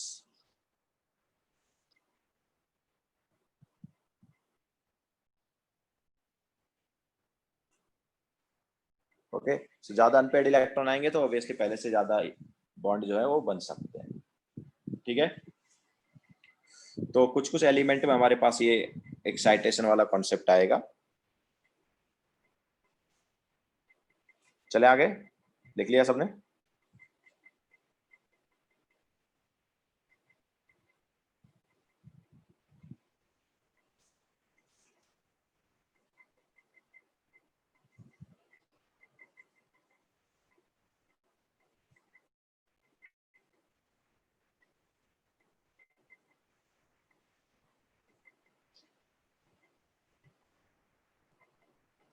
Okay, now example लेते हैं नेक्स्ट वाला। तो कितने, 7 हो गए थे ना? Now next example. So CH4। तो देखो कार्बन जो है, ये हमारे पास कार्बन का ग्राउंड स्टेट है। ठीक है, तो कार्बन के ग्राउंड स्टेट में हम अगर देखेंगे तो 1s में 2 इलेक्ट्रॉन, 2s में 2 इलेक्ट्रॉन एंड 2p में 2 इलेक्ट्रॉन। ठीक है, ये होता था कार्बन का ग्राउंड स्टेट। अब इसका एक्साइटेड स्टेट जो है C स्टार, मतलब एक्साइटेड। ओके, C स्टार यहां पर मैं बता रहा हूं कि ये एक्साइटेड स्टेट है।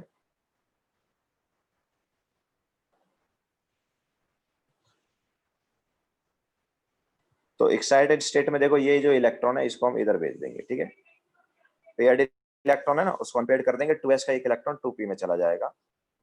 ऐसा क्यों कर रहे हैं हम? क्योंकि देखो CH4 में 4 बॉन्ड बनने वाले हैं। CH4 में कितने बॉन्ड बनने वाले हैं? 4। लेकिन 4 बॉन्ड तो तभी बन सकते हैं जब 4 अनपेड इलेक्ट्रॉन हो। ओके, लेकिन अभी तो अनपेड इलेक्ट्रॉन कितने हैं? 2 ही हैं। तो इस हिसाब से तो 2 ही बॉन्ड बनने चाहिए थे, लेकिन CH4 में 4 बन रहे हैं। तो इसलिए बन रहे हैं क्योंकि यहाँ पर क्या है, एक्साइटेशन हो गया। ओके, 2s का एक इलेक्ट्रॉन किस में चला गया है? 2p में चला गया। तो अब 2s का जब एक इलेक्ट्रॉन 2p में चला जाएगा तो अब देखो कितने अनपेड इलेक्ट्रॉन हो गए? 4 हुए कि नहीं हुए? हो गए ना। तो हमारे पास 4 अनपेड इलेक्ट्रॉन है। कौन कौन से ऑर्बिटल में? एक s ऑर्बिटल में और 3 p ऑर्बिटल में। ओके, एक s ऑर्बिटल में और 3 p ऑर्बिटल में। इसके अलावा हाइड्रोजन जो है उसका क्या है भाई, हाइड्रोजन का है 1s1। ओके, सो हमारे पास हाइड्रोजन, 4 हाइड्रोजन आने वाले हैं और चारों हाइड्रोजन का कौन सा ऑर्बिटल आने वाला है, 1s वाला ऑर्बिटल आने वाला है। ओके, तो अब देखो, जब कार्बन की बात करेंगे तो कार्बन में हमारे पास क्या, एक s ऑर्बिटल और 3 p ऑर्बिटल। ओके, सो तीनों p ऑर्बिटल बनाएंगे, इसके अलावा s ऑर्बिटल भी इसका बना देते हैं। तो ये हमारे पास हो गया कार्बन का s ऑर्बिटल। इसके अलावा 3 p ऑर्बिटल बनाते हैं, तो एक p ऑर्बिटल मैंने ये बना दिया। इसके अलावा एक p ऑर्बिटल इसका ये हो गया कार्बन का, एंड एक p ऑर्बिटल कार्बन का ये हो गया। ठीक है, सो ये कार्बन के हमारे पास कितने ऑर्बिटल हो गए, 4 ऑर्बिटल हो गए। क्लियर है क्या? और 4 ऑर्बिटल में क्या है, एक एक इलेक्ट्रॉन है। इधर ले लेते चलो। 4 ऑर्बिटल में क्या है, एक एक इलेक्ट्रॉन है। s में एक इलेक्ट्रॉन है, p में, और तीनों p में एक एक इलेक्ट्रॉन। तो ये मैं बोल रहा हूँ एक p का इलेक्ट्रॉन हो गया। इसी टाइप से एक p का ये इलेक्ट्रॉन हो गया, एक p का ये इलेक्ट्रॉन हो गया, एंड ये s का इलेक्ट्रॉन हो गया मान लो। ठीक है, अब ओवरलैप कौन करेगा, ओवरलैप करेगा हाइड्रोजन। और चारों हाइड्रोजन में कौन सा ऑर्बिटल आएगा, s ऑर्बिटल ही आएगा। ठीक है, तो ये हाइड्रोजन का s ऑर्बिटल आ गया। इसी टाइप से ये हाइड्रोजन का s ऑर्बिटल आ गया, इधर हाइड्रोजन का s ऑर्बिटल आ गया, एंड इधर हाइड्रोजन का s ऑर्बिटल आ गया। ठीक है, तो हमारे पास कितने बॉन्ड बन गए, हमारे पास 4 बॉन्ड बन जाएंगे।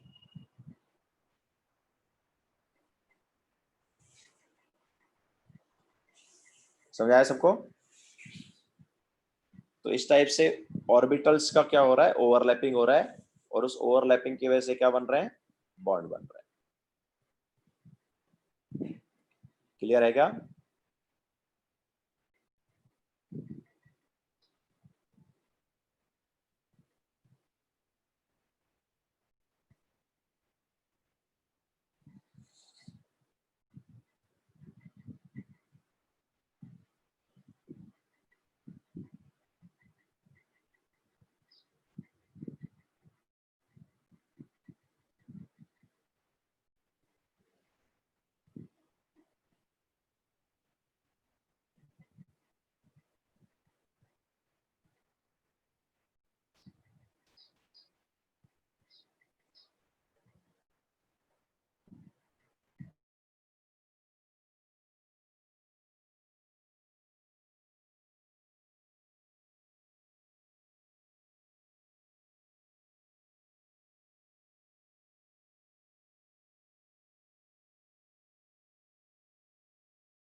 हो गया सबका?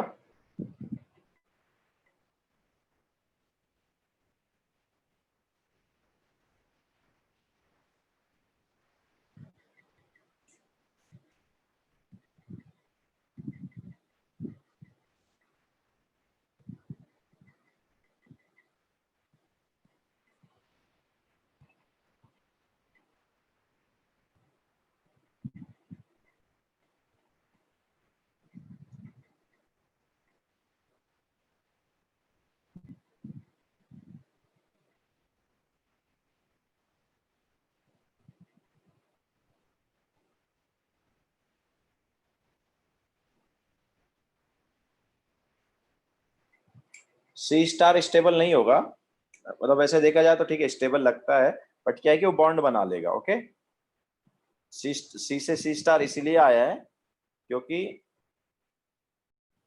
4 अनपेड इलेक्ट्रॉन हो गए, 4 अनपेड इलेक्ट्रॉन अभी क्या बना लेंगे, बॉन्ड बना लेंगे, वो ज्यादा टाइम के लिए रहेगा ही नहीं।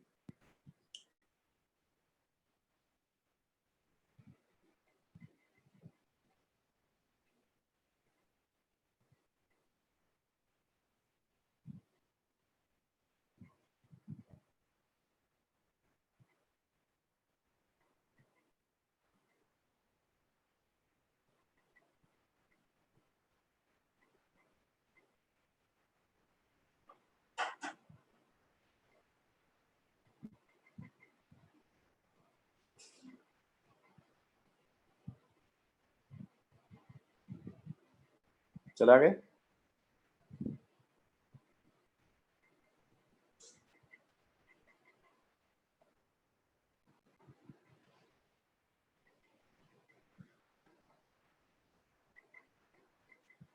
ठीक है, इसी टाइप से हम लेते हैं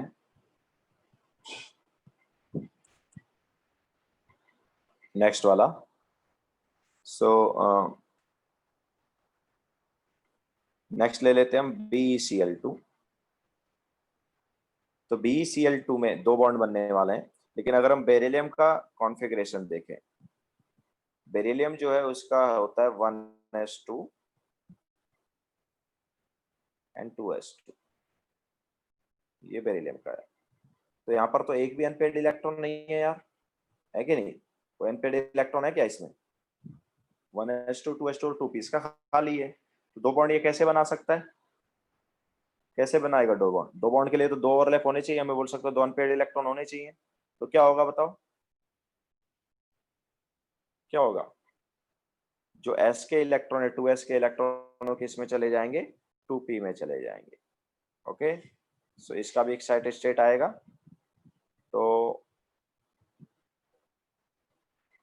ये देखो हमारे पास s का एक इलेक्ट्रॉन किस में चला गया, p में चला गया।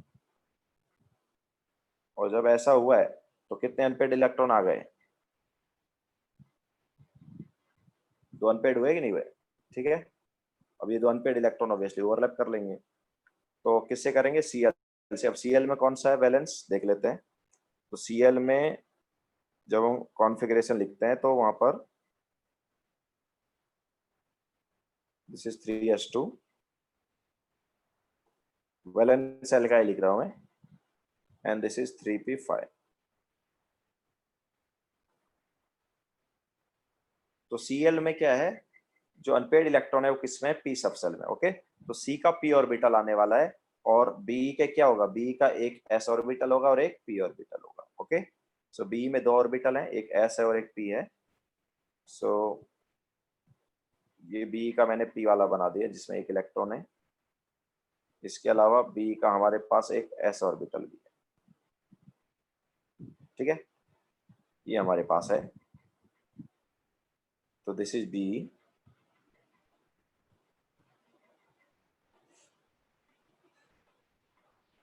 अब इसके पास कौन बनाने आ रहा है बॉन्ड, Cl। तो Cl का कौन सा ऑर्बिटल आएगा, p ऑर्बिटल। p ऑर्बिटल कैसा होता है, डम्बेल टाइप होता है। ओके, सो ये हमारे पास एक Cl का p ऑर्बिटल आया,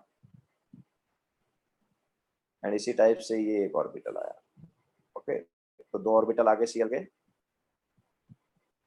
तो B के पास अभी क्या बन जाएगा, ये बॉन्ड बन जाएगा। ठीक है, सो B ने 2 बॉन्ड बना लिए Cl के साथ। ओके, सो दोनों बॉन्ड कैसे बने, एक बॉन्ड बना है P और P के ओवरलैपिंग से, और एक बॉन्ड बना है S और P की ओवरलैपिंग से।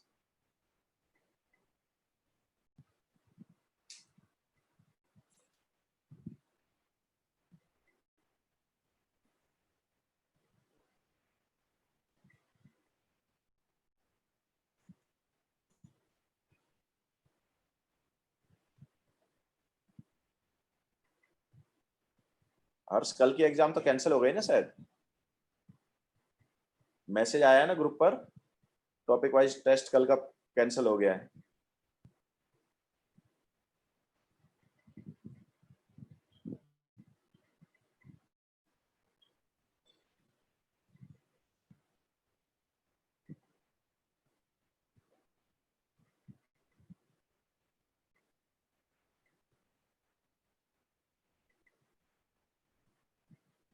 दृष्टि 10 बजे तक ही लेक्चर है।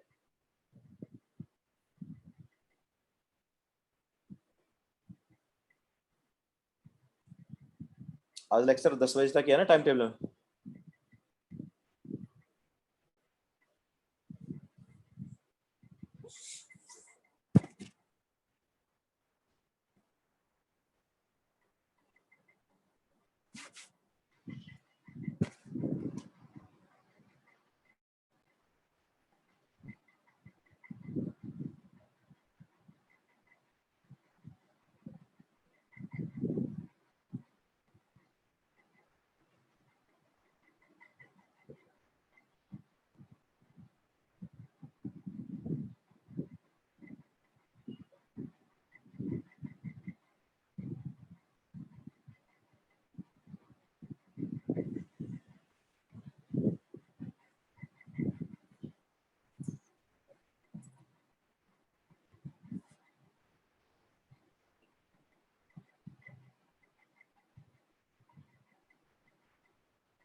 नहीं, 1 नवंबर को एक की ही होगी, 2 की नहीं होगी। मतलब एज पर शेड्यूल जो है वही होगा शायद।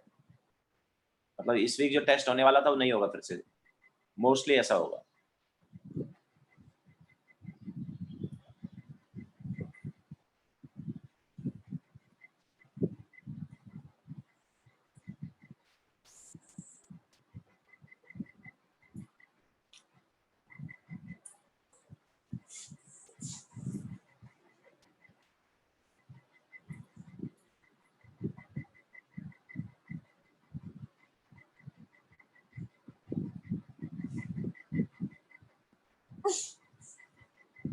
देखो फटाफट।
हो गया ना सबका?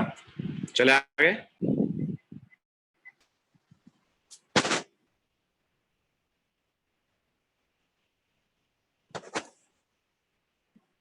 और नेक्स्ट वीक मोल का नहीं होगा शायद, जो नया टेस्ट जो भी है एज पर शेड्यूल वही होगा।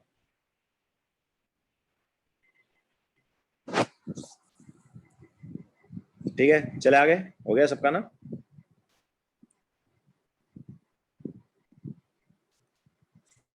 नाउ नेक्स्ट इसी टाइप से हम लेते हैं BF3।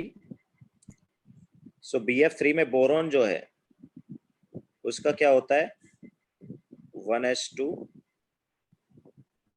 2s2 and 2p1। तो p में कितना इलेक्ट्रॉन है? p में एक ही अनपेड इलेक्ट्रॉन है। ओके, अब लेकिन ये तो 3 बॉन्ड बन रहे हैं, तो 3 बॉन्ड बन ही नहीं यहाँ, तो इसके हिसाब से तो एक ही बॉन्ड बनना चाहिए। तो क्या होगा यहाँ पर भी, बोरोन जो है वो एक्साइटेड स्टेट में जाएगा, तो 2s का एक इलेक्ट्रॉन जंप करके इसमें चला जाएगा 2p में। ओके, तो ये आ जाएगा हमारे पास कुछ इस टाइप से, इसका इलेक्ट्रॉन जो है जंप करके चला गया 2p। तो अभी देखो कितने अनपेड हो गए, अभी हमारे पास 3 अनपेड इलेक्ट्रॉन हो गए। ओके, 3 अनपेड हो गए। अभी ये किससे ओवरलैप करने वाला है, ये फ्लोरीन के कौन से ऑर्बिटल से करेगा, तो देखो फ्लोरीन का क्या है, 1s2 2s2 एंड 2p5 है।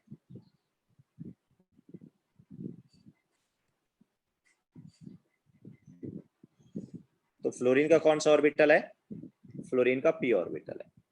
क्लियर है। तो जो बोरोन है उसका एक s का और 2 p के ऑर्बिटल हैं। तो बोरोन के हमारे पास 2 ऑर्बिटल हैं,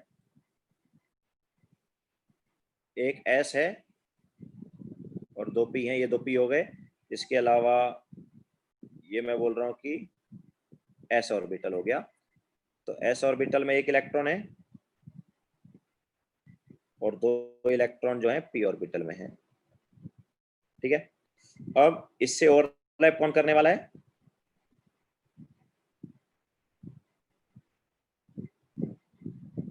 ठीक है, तो ये बोरोन है, इसे ओवरलैप करने वाला है फ्लोरीन। फ्लोरीन का कौन सा ऑर्बिटल आएगा, फ्लोरीन का p ऑर्बिटल आएगा।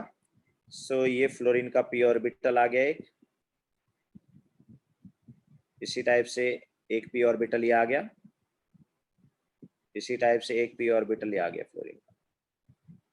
ठीक है, तो हमारे पास 3 फ्लोरीन आ रहे हैं और तीनों फ्लोरीन का p ऑर्बिटल आ रहा है।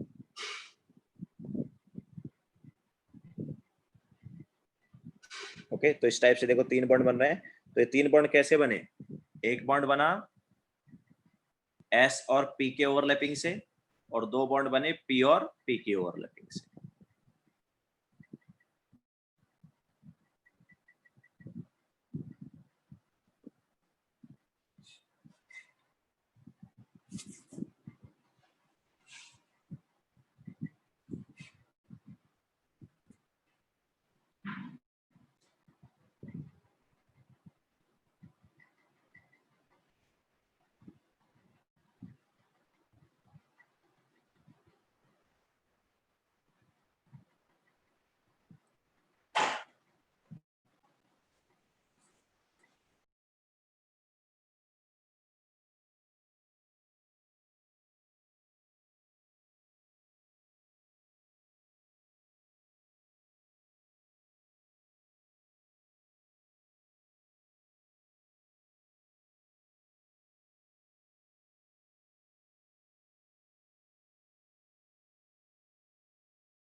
हो गया क्या सबका,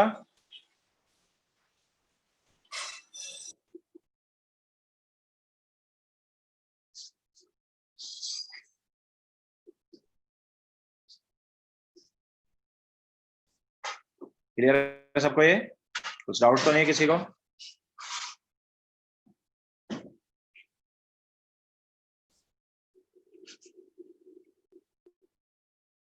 हो गया? ठीक है। तो ये हमारे पास था कि ओवरलैपिंग से बॉन्ड कैसे बनेंगे, वो हमने बताया तुम्हें। ठीक है, लास्ट टाइम कुछ एग्जांपल लिए थे, आज कुछ एग्जांपल लिए, तो यहाँ से हम देख सकते हैं कि इस टाइप से ओवरलैपिंग होगा और उसके थ्रू बॉन्ड बनेंगे। नाउ एक्चुअल में क्या होता है, बॉन्ड ओवरलैपिंग से बॉन्ड बनते हैं तो हम देख चुके हैं, बट ओवरलैपिंग होने से पहले कुछ और होता है। मतलब यहाँ पर क्या है, ये वाले ऑर्बिटल बोरॉन के ओवरलैप नहीं करते, इसके अलावा कुछ और ऑर्बिटल ओवरलैप करते हैं। हाइब्रिडाइजेशन करके एक कॉन्सेप्ट आता है, हाइब्रिडाइजेशन कॉन्सेप्ट आता है, और वो हाइब्रिडाइजेशन के थ्रू पहले क्या है, ये ऑर्बिटल्स जो है मिक्स होते हैं, ये 3 ऑर्बिटल्स जो हैं ये मिक्स होते हैं, ये वाले ऑर्बिटल्स, और उनसे नए ऑर्बिटल बनते हैं। ठीक है, तो उसको हाइब्रिडाइजेशन बोलते हैं। तो वो वाला कॉन्सेप्ट अभी नेक्स्ट लेंगे, तो अभी तो उतना टाइम है नहीं, बाकी लोग भी कम है, तो वो नेक्स्ट लेक्चर में ही हम लेंगे। ठीक है, तो आज का लेक्चर यहीं पे खत्म करेंगे, और किसी कोई डाउट तो नहीं है? डाउट हो तो पूछ लो, अदरवाइज हम फिर एंड करते हैं।